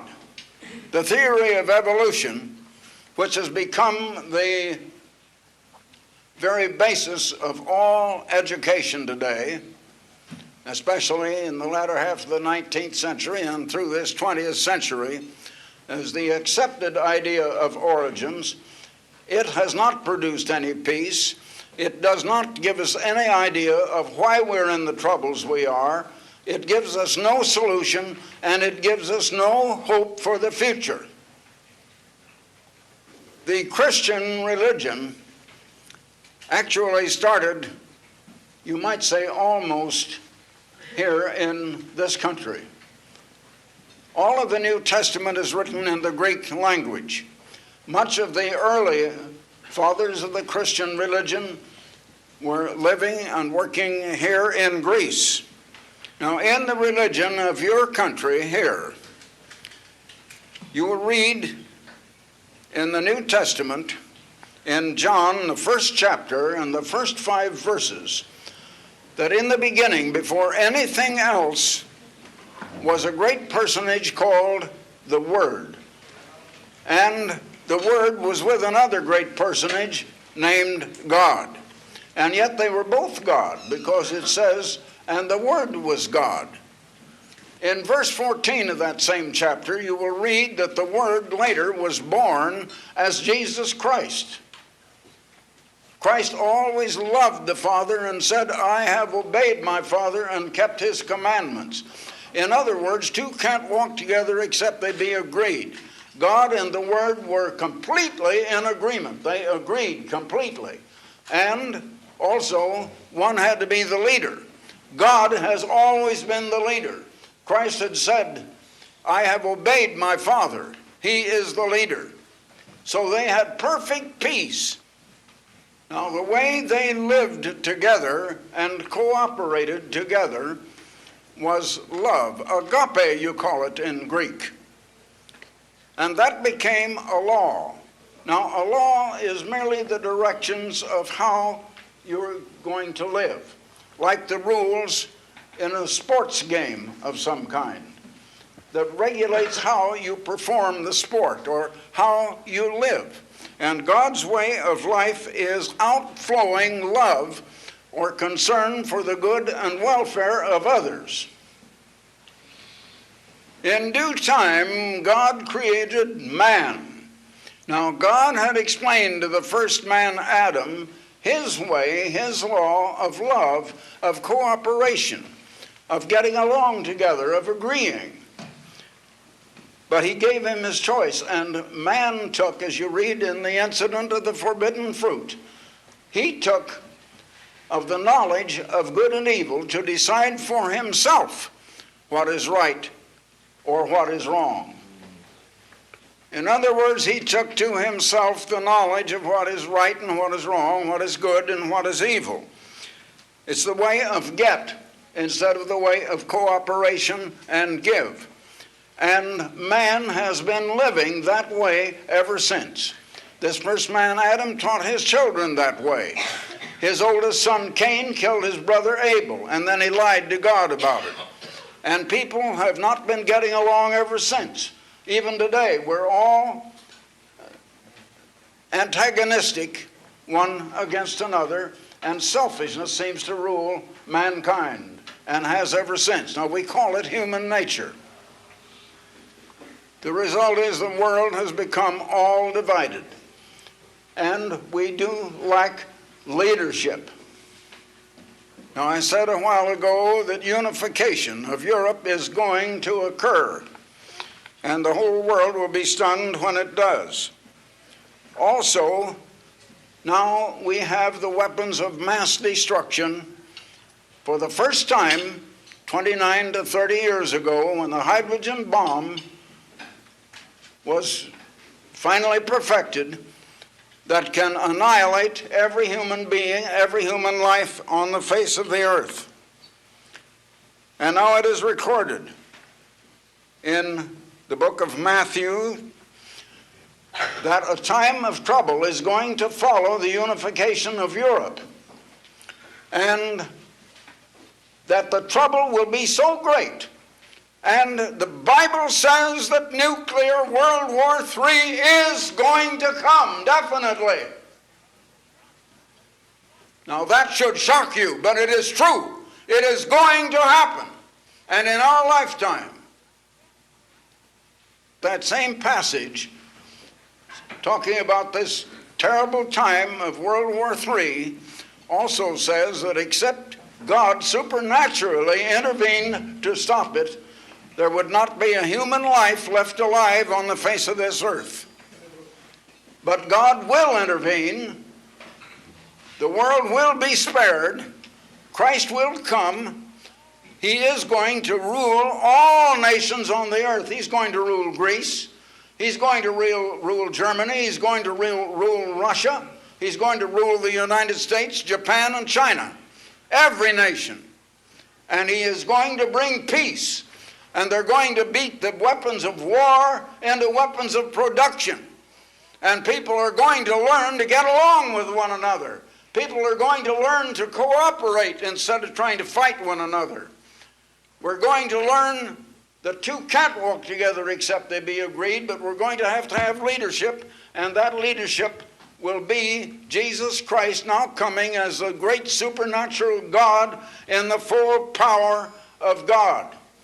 Now, in a sense, the unification of Europe may trigger this whole thing that will result in final world peace. So perhaps the official who said yesterday morning that world peace depends upon it, perhaps he was right after all. Brother, I'm just pausing Mr. Armstrong again right there on that point where he made the point. You just heard him. If you're paying attention and listening, you just heard him talk about what the unification of Europe would do. This, as you can see from the, when I put the shot back up, focus, you see from the very, very top up here, says Apostle Herbert Armstrong speaking in 1983.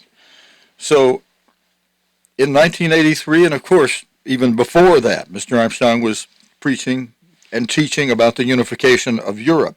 And so I'm just drawing attention to that and the year that he was speaking. And since he died in 1986, we have been seeing the work that God did through Mr. Armstrong and the announcement of this unification of Europe happen even more and more and more fully. And we're watching it. We just watched at the beginning of this year, after 2 or 3 years of great struggle for Britain to get out of the EU, Europe United, that brought real attention to the unification of Europe and one of the tribes of Israel coming out of it. France, our brother Reuben, firstborn who defiled his father's couch, who lost the birthright, who's jealous of Joseph, the UK and the US for stepping into his shoes of the birthright. So God still gave Reuben a lot of preeminence. For a long time, France, or the French language was the language of the world for a while, and it's still a worldwide prominent language in many places. Although English, by God's blessing of the birthright promise, the English has become preeminent. But and of course, a lot of the words in the English language are actually French words. Debar Pardian, our French class teacher, when he first came into the French class, that those who elected to take French over Spanish or Italian or some other language or German at the college for our 2 years, came into the class early in the class, said, I'm going to teach you 500 French words today, and you'll all know what they mean and how to pronounce them. And he told us that every word in English that ends in S-I-O-N or T-I-O-N is a French word, has the same exact meaning in English as in French. You just pronounce it a little different, pronunciation instead of pronunciation. And it has the same meaning. So a lot of our words in English are French words. Anyway, France is staying in the EU. At some point, may come out after likely Germany stabs it in the back once they've got all they want to get out of Reuben. All right, let's go back to Mr. Armstrong and let him finish this up. But just before this passage in Matthew 24 that I told you about, verse 14 says that when this gospel of the kingdom is proclaimed all over the world to all nations, then will these things shortly come. I am proclaiming that message, and it's the first time in over 1900 years that message has been proclaimed to the world. It's the same message that Jesus Christ proclaimed. But people have been preaching a gospel of men about Christ, about the person of Christ, and his gospel was what I've just told you, and that has not been preached.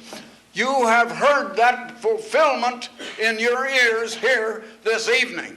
I ask you, if you have ears to hear, please heed. Thank you very much.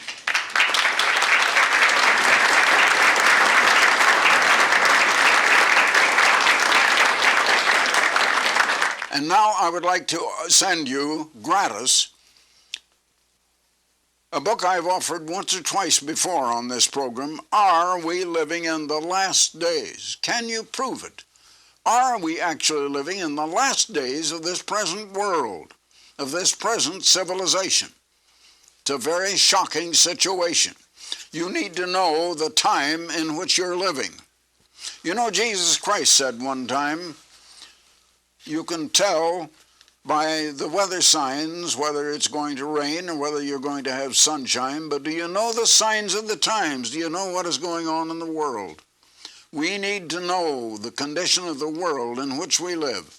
This booklet is Are We Living in the Last Days? Now, there's no charge, no request for money. I would like to send it to you absolutely free. So until next time, this is Herbert W. Armstrong. Goodbye, friends.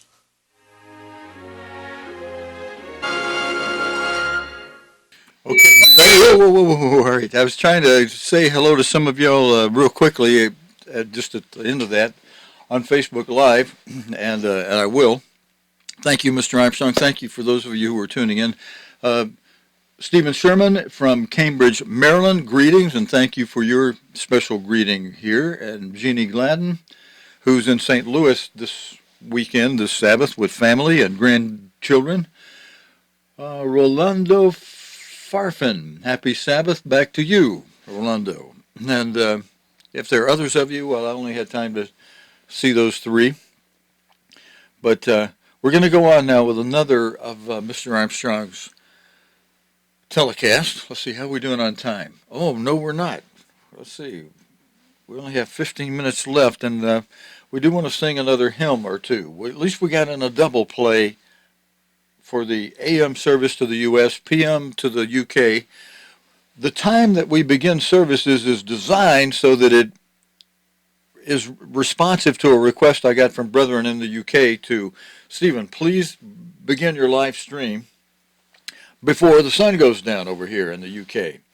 And by getting on early morning, 9:30 a.m. Central Time, it's 2:30 p.m. in the 2:30 in the afternoon over in London, in Greenwich, and UK time. So, and 2:30 was the time we started services in headquarters for many years under when Mr. Armstrong would usually come in and preach in the auditorium. And 2:30, good time for you guys over there in the UK. But it's already in the afternoon. Those of us in the United States, especially on the West Coast, where it's still very early morning. For example, right now being 11:30 a.m. Apologize, I was 15 minutes late this morning, even though I got up early this morning. I converted a lot of telecasts to, I yanked out the intro and I yanked out the little promos so that we just have Mr. Armstrong speaking. And at the end, instead of all the stuff about, writing in for the Plain Truth magazine that's no longer published, but they are online, available, what has been published, I cut out all that, so which includes the telephone number and the address that we've been asked if we're going to show these. The current administration, even though they went apostate, at least they had the courtesy to say, okay, we're going to put these in the public domain, and instead of exercising our copyright over it to prevent you from using it, we're going to designate it to be public domain. So they've given us that courtesy. They've asked us, since they still control the 800 number and the address that's advertised during the promos and at the end when Mr. Armstrong says, write in for this booklet or that, it's an address that the apostates control. They've asked us, don't be putting that out there. So I cut those out, and in response to their request that we do that. Besides, if people do call, they're going to try to pitch them against what Mr. Armstrong taught, or at least, by stating they don't agree with it. That does not give a very good message for what God, the work and the teachings of truth that God gave us through his end-time apostle, Herbert Armstrong. All right, now, I said we'd sing another hymn, and I gave instruction earlier, some brief introductory instruction to you fellows who might want to learn how to do some song leading. But let's see, I'll need to see if we have a wider shot. Because when I change the screen, there's a different screen size. Okay, we can do it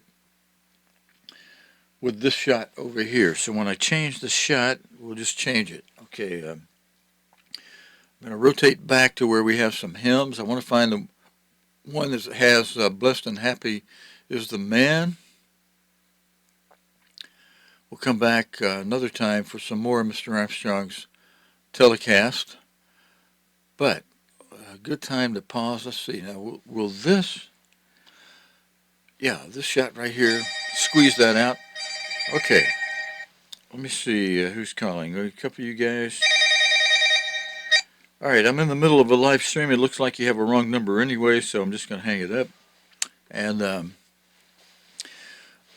okay. I'll change that ringer anyway. It sounds like it sounds ghostly.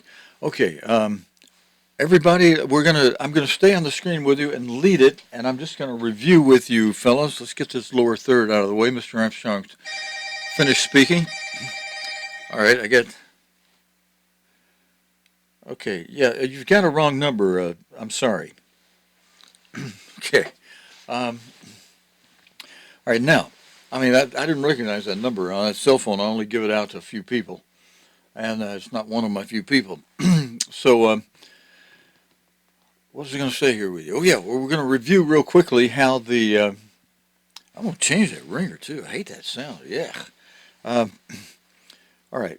Well, I'm looking into getting, replacing an iPhone. My iPhone is the bottom of my swimming pool, where during a time when I was in very fiery trial, lost a lot of weight, a lot of things were happening. Of all things, I walked by the swimming pool and I tripped on a vine that was growing out that finally we've got, my goat wasn't doing its job. I had to finally trim those vines back. I kind of tripped and my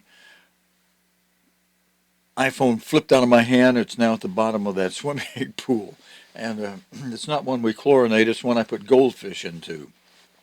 Started out with about 6 goldfish, and now I have about 600 goldfish. I'm exaggerating a little bit. I probably have 100 or 200 goldfish, but there are a lot. When they swim up to the top, it is beautiful seeing all those goldfish in there, and they swim around, and they're getting bigger and bigger and bigger as time goes on. But let's all sing together this hymn from the Purple Hymnal, page 1. It's from Psalm 1:1, lyrics and scoring by Mr. Armstrong's brother, Dwight Armstrong. Blessed and happy is the man who never walks astray. This is in 4/4 timing, and just a little review for those of you who want to practice song leading. We start with 1. Our downbeat is, number 1 is down, number 2 is inside, number 3 is outside. I'm going to keep my hand within the shot. Normally you might go out further, but number 4 is at the top. So 1, 2, 3, 4. If any of you want to practice along song leading, I'll try to do it simple. 1, 2, 3, 4. If you're using both hands, after the downbeat, when you come inside, my hands are close, so I'm going to have to go, just cross them over. You see, we're coming inside. That's 2. Outside is 3. And swing up, that's 4 at the top, and then boom, downbeat, we're back to 1. So 1, 2, 3, 4. 1, 2, 3, 4. 1 is called your downbeat, and it's accented. Boom. So your 1 is emphasized. The kick drum usually hits in on that in a lot of music. Boom. 1, 2, 3, 4. 1, 2, 3, 4. And when we start with our hand out and swing up. People can take a breath in and know we're about to sing, blessed and happy is the man. Okay, so in the lyrics will be on the screen while we go. I'll stay here with you and lead it. Psalm number 1, blessed and happy is the man who never walks astray. Everybody together on verse 1.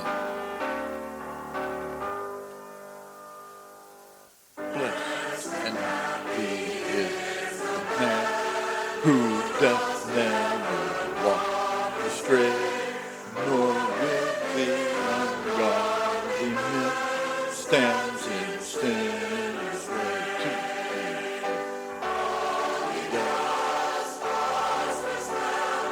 but the wicked are not so, for they are champions for the wind driven to.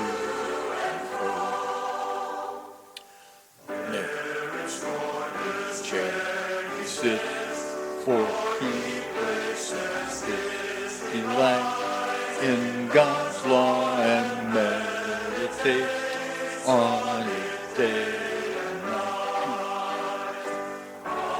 He does prosper well, but the wicked are not so. They are chaff before the wind driven to. Everybody on verse 3 now. We shall be a tree that grows, planted by the river song, which in season yields its fruit, bring its leaves abide.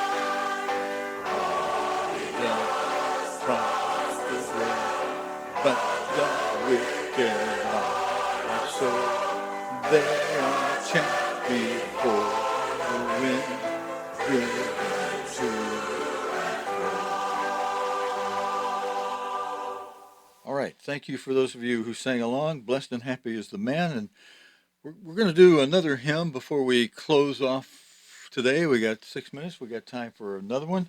I'm going to switch over to one that is one of the newer ones that I, in fact, did just this week. I put them on Facebook. Did I put them on YouTube yet? Maybe not yet. Eventually, they'll be on this index page on cogtv.org/hymns. what's that cycle have? COGTV.org/hymns. I got an index of all the songs. You can just click on any one of them you want. That's the way we're building it. It's going to take a little while to build, but I got 2 new songs on there in the batch we're doing with the nice big dark scrolling screen lyrics. And let's find one of those, and 2 of those were 3/4 timing. And let me back it up. Now, a reminder, just if you tuned in late, a reminder that down there at the bottom, it's kind of covered up by my desk here, but right there at the bottom, May 31st, a week from tomorrow, next weekend, the way the world looks at a weekend, it's actually the first day of the week. May 31st, Sunday of next week, is Pentecost this year. It's a double Sabbath week, so on the Friday when you do your preparation day, preparing of meals and things ahead for your eating, so you don't have to be slaving away and cooking so much and what have you, just heat things up, maybe make a few simple things on the Sabbath. You got a double Sabbath, so you want to prepare maybe twice as much. And just get all your preparations in like you would for a double Sabbath of the type of double Sabbath that means you've got a back-to-back Sabbath situation, a weekly Sabbath that is followed by an annual Sabbath. At sundown next Sabbath, at sundown on the end of the weekly Sabbath next Sabbath, the annual Sabbath of Pentecost will begin. So next Saturday night at sunset, Pentecost begins that evening, annual Sabbath. You know, it's a day not to work, a day to assemble. And if you assemble right here with us on the internet, got a few other people with you, wonderful. We appreciate and love the fellowship that many of you are doing here with us. Before we sing, I do want to mention somebody who's going to need prayers. I just heard this week from the wife of Joe Rangel from Texas. He was around the Dallas-Fort Worth, Texas area. Joe Rangel just died this week, so God has taken pleasure in the death of one of his saints. A pleasure in the sense that for God, that saint is ready to come up in the first resurrection from among those who are what God calls dead in Christ. You know, it doesn't mean their works are dead. It means they themselves are dead, having been a saint who is now qualified to rise and meet Christ in the air. And God takes great pleasure in that. Now he only has to focus on the rest of us who are still alive and once in a while goofing up, going back to him and saying, oh, boy, I got to apply the sacrifice of Jesus Christ again all over to let his blood cover my sins. and things that we still yet need to learn, including the discipline to be watching and praying daily, which is high criteria for us. Those who are preparing to be the bride of Jesus Christ, our big thing is not so much trying to replicate or repeat the work that God himself did by and through Herbert Armstrong, a work that Mr. Armstrong said, the work God gave me, Herbert Armstrong, to do is finished upon my death. There's going to be an even greater and bigger work after my death. He said that even before Aaron Dean wrote that into the letter. He said that in a video I played you that goes back 5 or 6 years before Mr. Armstrong died, in which he said, following himself, there would be a greater work we would have to do. And what is that greater work? Except letting God fitly frame us into the body. And we fought that. How have we fought that? Oh, I would get some volume up where you can hear what I'm saying. We have fought what God would like to do with us to prepare us, to fitly frame us into one body. Brethren, ministers out there, how have we fought that? We fought it through the creation of vanity plate Church of God groups. Now, I know some of you are going to be upset with me, and I'm not going to apologize because God's given me a message to preach that he taught through Robert Collins when he let Robert Collins get into an extreme all-body cancerous situation in the hospital. And when I was led to go visit him nightly and read to him and just be there visiting with him, some others of you would come from time to time, but God led me to be there with him every single night. He appreciated it so much that there was a point after I'd been doing that regularly for 2 or 3 months. He was in the hospital for a long time. He started getting some money out of the bank. So he said, Steve, here's some gasoline money for you. And at the time he did that, I just happened to need gasoline money. And it enabled me to keep going, which I was going to try to find a way to do anyway, and see him every night. And, help him with things. When we were reading a chapter per night from, some of them took 3 nights to get through one chapter of the book by Trudeau, on natural cures. And it caused Mr. Collins to say when he got out of the hospital at about 110 pounds, he says, they only gave me 3 weeks to leave, Stephen. Take all of these drugs, these 12, 13, 14 prescription drugs they've given me, and put them in a sack, tie a knot, take them out, throw them away. We're going to trust God from here forward. He says, they're not doing me any good anyway. They only gave me 3 weeks to live. And even though the medical people said, if you're not going to take the drugs, we're taking your hospital bed away from you. And we were able to buy a hospital bed on eBay. I had to go drive to Georgia, to the University of Georgia, where they had a brand new one that was last year's model. They hadn't used it. They had money to get brand new beds in, for that year. So the beds they had from the previous year, including this one we were able to buy that was never used, I was able to buy it on eBay, drive over to Georgia, pick it up. At the same time, I bid on their television, their public television station, dollies. They got new cameras. Public TV, public hospitals, university hospitals, they get big bucks backing. And they get new stuff all the time. Every year they get new stuff. Well, I was able to buy the last year's model of television studio, teleprompter, and camera dolly. We had 2 of those. While I was there, I said, hey, you got one more. I said, can I buy it for the same bid we had on the other one? They called around all over the place and said, yes, you may. I had the money in my pocket at that time, and I bought a second dolly and teleprompter. And so I loaded up my dad's truck that I drove over with, which needs fixing right now, but I drove over. I need a new battery. I need a new fuel pump. I got it loaded full of garbage to take to the dump, so as soon as we can get it fixed, that'll help me clean up some things that need cleaning up here. And thankfully, God sent along a few people. Heath, greetings. Kinsley, sure appreciate you people. And like you said, you felt God sent you, and I believe so too. I hope I'm not doing too much to drive you away, because the help has been wonderful. But let me see, what was I going to say? I got my dad's truck loaded up. I took my dad's truck over to Georgia, University of Georgia, and then the television studio, and came back with a hospital bed for Mr. Collins, came back with 2 television teleprompters and dollies.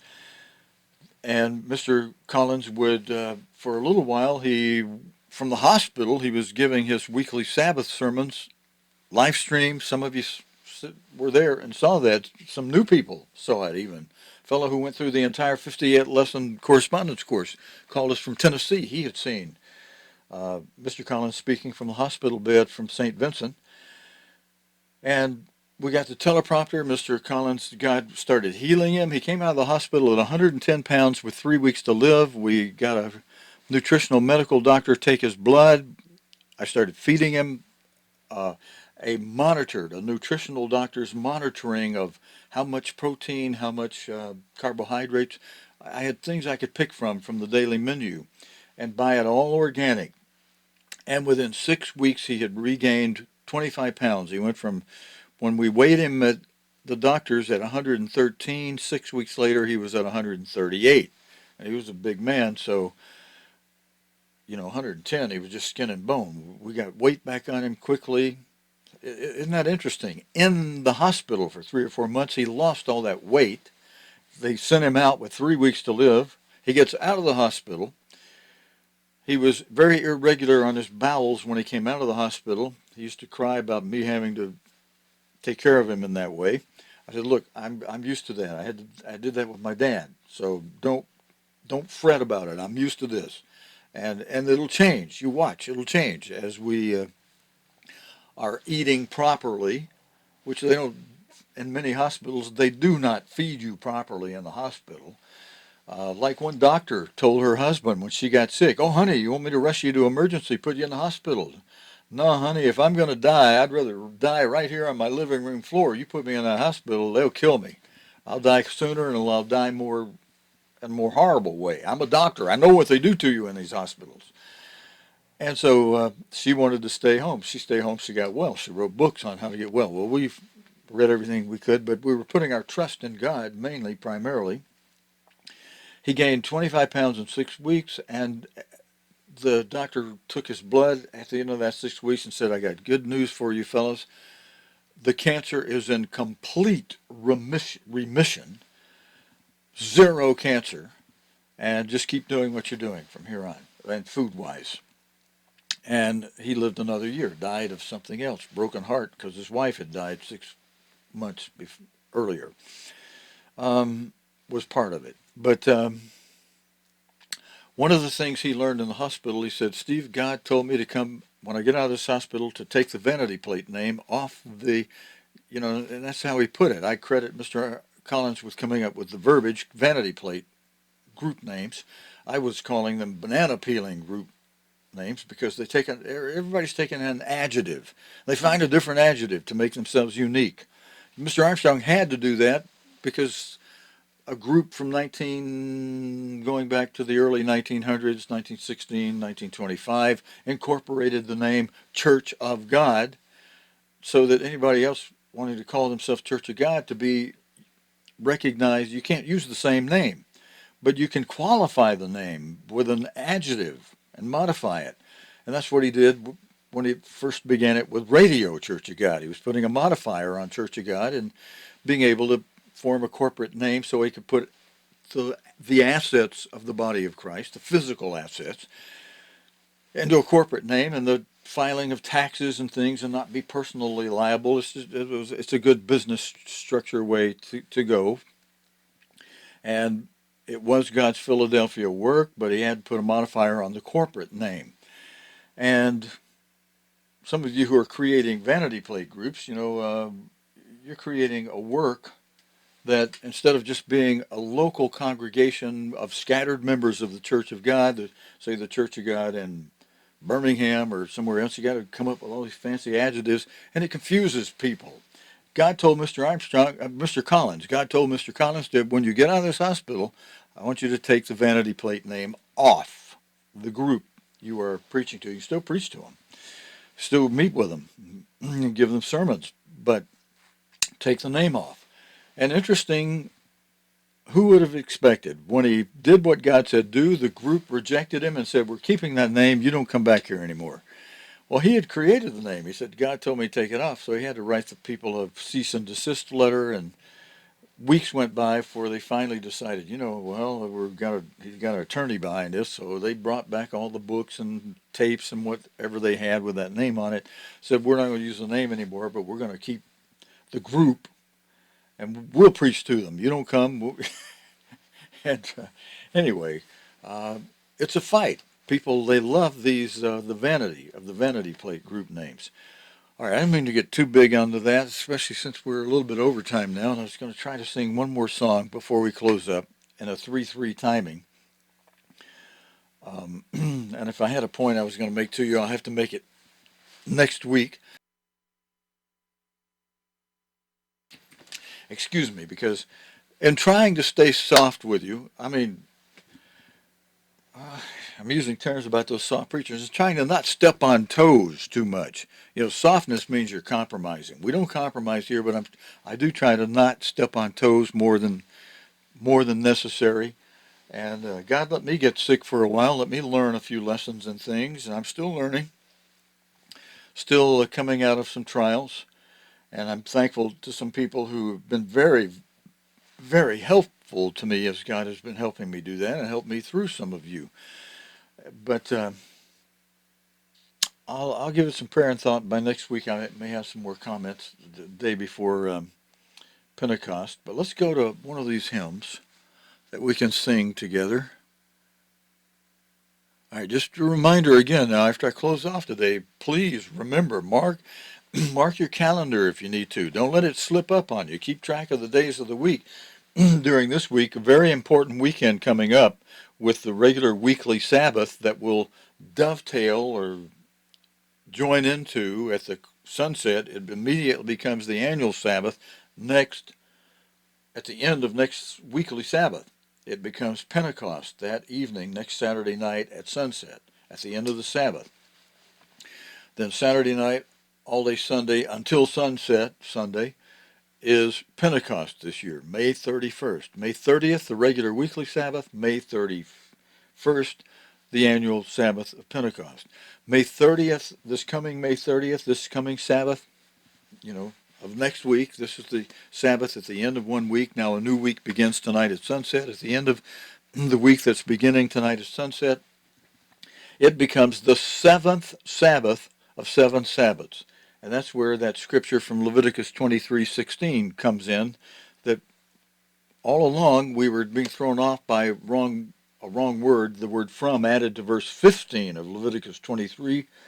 All along, verse 16 was right there telling you, here's how to conclude the count. It's got to be the morrow after the 7th Sabbath day, because Shabbat was used, not Shabua, not the word for week. If God had used the word for week, Shabua, at the end of 7 Shabuas, 7 weeks, those weeks could have run anywhere from Monday through Sunday or anywhere. It could have picked up and run from Thursday through Wednesday, so that Pentecost would have been on a Thursday every year, or something like that. But we thought it ran from Monday through Sunday, so we had Pentecost the following day after a Sunday on Monday. But the weeks run because it's not Shabua. It's not the 7th Shabua. It was all along in Leviticus 16. God was saying the morrow after the 7th Shabbat, the 7th Sabbath day.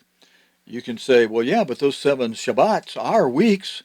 They are part of the Feast of Weeks. Yes, they are. But by God having used the word Shabbat, Sabbath day, the original Hebrew word, that under idiomatic and grammar transliteration rules, that means the weeks have to run first day through the Sabbath, Sunday through Saturday. And it's 7 weeks of those. The last one, you've got Sunday through Saturday, that Sabbath, that 7th Sabbath. The morrow after that 7th Sabbath is a Sunday, first day of the week. That's been in Leviticus 16 all along, but we missed it most of us missed it, because verse 15 was throwing us off with that word from having been inserted by the translators, that it's not part of the original Hebrew, and now they've all agreed, oh yeah, this would be better because of the way it is supposed to be done and the way the Jewish people do it, to make that beginning with the Sabbath that's during the days of unleavened bread. Now, of course, the Jewish people, they make another mistake. They treat that as if it were the annual Sabbath that they're counting from, instead of counting from the weekly Sabbath during the days of unleavened bread. And that's where you can apply the word from correctly. You are counting from the Sabbath, the regular weekly Sabbath during the days of unleavened bread.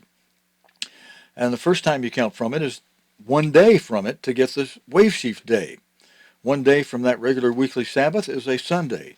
The wave sheaf day this year was that Sunday, April 12th. That day gets counted as day number 1. And it's the first day of the week. The end of that week, April 18 this year, was the 7th day of the count, and the end of the first of 7 weeks. Regular, standard, first day through 7th day, Sunday through Sabbath weeks. Well, Sunday and Sabbath don't really mix. Sunday and Saturday mix. But first day and Sabbath, that mixes properly. But it's first day of the week through Sabbath, Sunday through Saturday type weeks, 7 of them. And next week, at the end of next week, May 30, next Sabbath, we're at the end of the 7 Sabbaths of the Feast of Weeks. And then the morrow after that 7th Sabbath, Leviticus 23, verse 16, is telling us, count that as day number 50. May 31 is day number 50. Okay, we're going overtime, so I could emphasize that. As long as we're overtime, sometimes Paul preached clear into midnight one night. Some fellow fell asleep up on the balcony, fell down, and died. But, God blessed Paul being able to be used as an instrument to let God bring him back to life. All right, let's back this up. Let's close off with a hymn in 3/3 timing. Let's see, where do I have one of those new ones? A brand new one that's in 3/3 timing. Yeah, this is one of them. That's a hard one to sing, though. Yeah, all right, now, I think this one maybe also is a 3/3 one. Oh, no, it's not. Hang on a second. Let me check it. Let's see. It'll come up here in just a second. What does that say for timing? Oh, that's 4/4 timing. Okay, I told you we wanted to do 1 and 3/4 timing, so let's stop this one. We'll go ahead and go to this one, Psalm 12. This is one of the new ones I did that does have 3/4 timing. So you fellas that want to practice 3/4 timing, just a quick review. Downbeat is 1, just like in 4/4 timing. But instead of coming inside for 2, we're going to go outside where you normally would be going 3 on the 4/4 timing. You're going to go straight to the outside for 2. So you got 1, 2 is the outside, and then 3 is at top where it would have been 4 on the 4/4 timing. Then you only got 3 and 3/4 timing. So now we start over again. 1, 2, 3. 1, 2, 3, and it's usually a little faster. 1, 2, 3, 1, 2, 3. 1 is your downbeat. It's emphasized so you can slam it down. 2, 3. Take it easy on the 2, 3. Slam it down on the 1. Take it easy on the 2, the 3. And if they're holding a note after you go 2, you can hold with them out there, and then you can quickly get your downbeat again. But remember, it's kind of hard to do if you're used to doing 4/4 timing and coming in for 2, and then you're going out. You got to remember when you get down there, skip the coming in and go straight out. 1, 2, 3. All right, let's try that together on this hymn. Psalm number 12, page 12 in the purple book. Thy word eternal is truth evermore.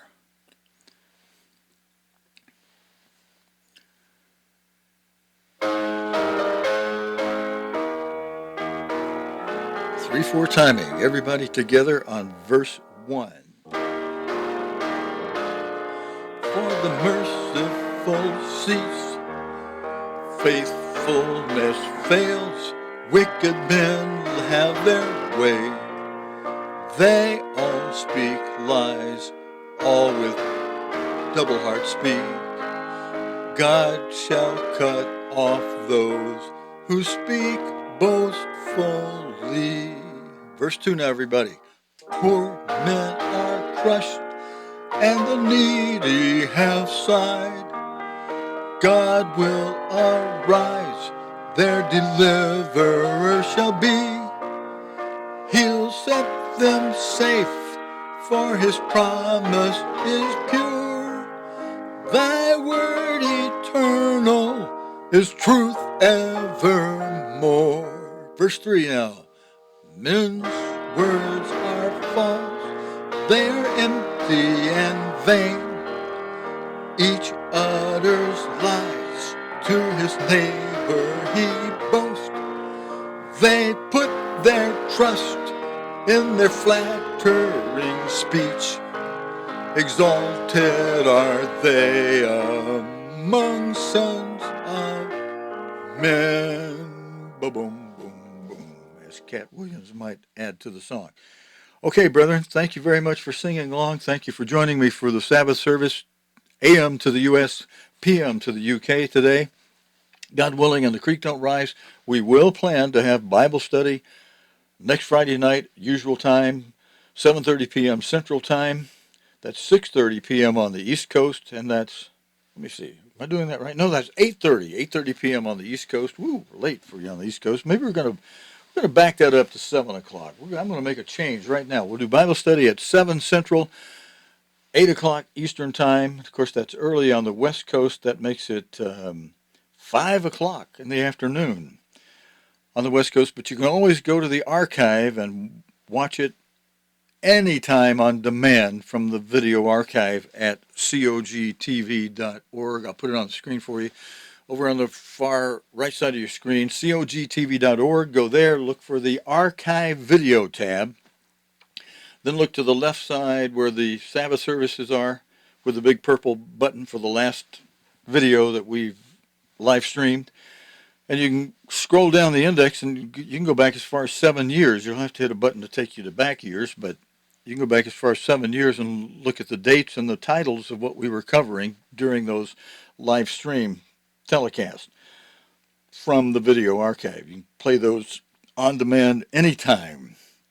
You don't have to wait for us to be live to get those.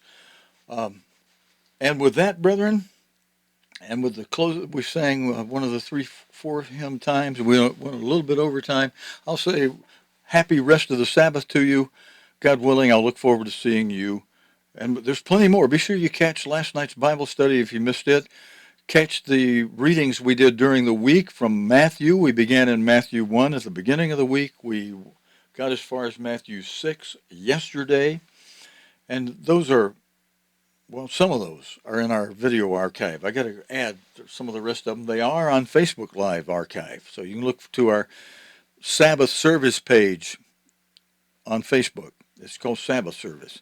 I think you can get it by going facebook.com/Sabbath Service as all one word. You'll bring up our Sabbath Service page, live stream page, Facebook Live page, and the videos we've streamed there, you should be able to scroll down and find them in the archive, unless Facebook decides to hide them for some reason. Anyway, happy Sabbath for the rest of the day, and I'll close out by saying to you, Shabbat Shalom, and see you next time. Shabbat Shalom.